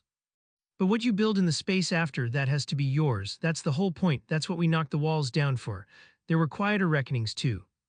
Among the sleepers in the great hall when they woke was a sallow, hook-nosed man who did not flee, who instead asked to speak with Dumbledore and then haltingly with Harry, and what Severus Snape had to say, dragged up from beneath a lifetime of swept-floor secrecy, was a story of a double agent who had spent half his life serving the light from inside the dark, out of love for a woman with green eyes who had died in Godric's Hollow, whose eyes her son had inherited exactly. Harry listened to the whole of it without interrupting, and at the end of it he did not embrace the man because some debts are too tangled for embraces, but he put out his hand and said quietly, "She'd have wanted you to stop hiding. The war's over. You don't have to keep the floor swept anymore." And the man who had betrayed and protected and grieved for half his life looked at the green eyes he had loved and lost and found again in another face, and took the offered hand and did not say thank you because there were no words, but his grip said it for him. And there was Sirius, gaunt no longer, the haunted look lifting from him a little more each day, a man given back not just his freedom but the godson he had written off as lost forever. He and Harry walked the grounds of the rebuilding castle together in those first quiet days, and Sirius told him about James and Lily. The parents Harry had never known told him stories until Harry could almost see them, the father whose face he wore and the mother whose eyes looked out of his own. And Harry told Sirius about Goku, and Kaikai and Gohan and even Piccolo, the family across the fold who had caught a falling boy and made him whole, and Sirius, who might have been jealous, who might have grieved the years he'd lost to another world's claim on his godson, instead listened and laughed at the right places, and said at the end with the generous heart that grief had not managed to kill, "Then I owe them everything, whoever they are. Because they kept you safe when I couldn't, and they sent you home to me. If you ever find a way to bring me across that fold, Harry, I'd like to shake that man's hand." "I think you'd like him," said Harry. "Everybody likes him, it's sort of his whole thing." Because that was the question that remained in the end once the dark had evaporated and the rebuilding had begun and the reckonings had been reckoned, where Harry belonged now that he belonged to two worlds. He stood on the edge of the Hogwarts grounds one evening a week after, looking up at a sky that was only English gray, only low and close, only ordinary, and found that it did not press on him at all anymore. It never would again. He had flown past the edge of skies like this one, and he understood standing there that he did not have to choose. The boy in the cupboard had been forced to choose always between the little he was offered and nothing at all. The strongest wizard alive could simply have both. He had a family here in a world he had saved that needed time and tending and the slow building of a peace. And he had a family across the fold on a mountain with a wider sky who had made him and missed him and were waiting, who had told him to come finish his war and then come home because the sky was not going anywhere and neither were they. He would do both. He would help this world find its feet, and he would visit Sirius and argue theory with Hermione and let Ron teach him the wizarding games he'd never had a childhood to learn. And he would belong here in the world he had come back to save. And then, when the thin places wore through and King Kai's reedy voice guided him, he would open a seam of gold in the air and step back through to the mountain, to Goku's grin and Kaikai's scolding and Gohan's spars and Piccolo's grudging pride, and he would train and grow and find the next wall past the last one because there was always one that was the best news there is. And Harry Potter intended to spend a very long life finding out exactly how far it all went. He reached out that evening across the fold the way he had on the night before the battle, flung the most delicate part of his sense across the gulf between worlds and found them, all of them, warm and bright and waiting. And he sent them the shape of a feeling in the wordless grammar of a bond that no distance could stretch thin. "It's done. I'm safe. I'm coming home soon for a while and then back and then home again, both of them for the rest of my life. And across the fold, on a mountain with no walls anywhere in it, in any direction as far as anyone could see or fly or fold, a man with a pure heart who had once caught a falling, folded-up boy out of an English sky sent back the only answer that Bond had ever needed, the same answer he had given on the first day and the last and every day between good. Then get home and let's find out how much further it goes. Harry Potter, the boy Goku found, the student of the strongest warrior in the universe, the strongest wizard who would ever live, stood under an ordinary gray sky in a world he had set free, with two families holding him across one fold between worlds, unafraid, unfolded, full, and grinning up at the dusk with a hunger that had no top to it and never would. And somewhere past the last wall, the next one was waiting. He couldn't wait to find it. Chapter 7 End.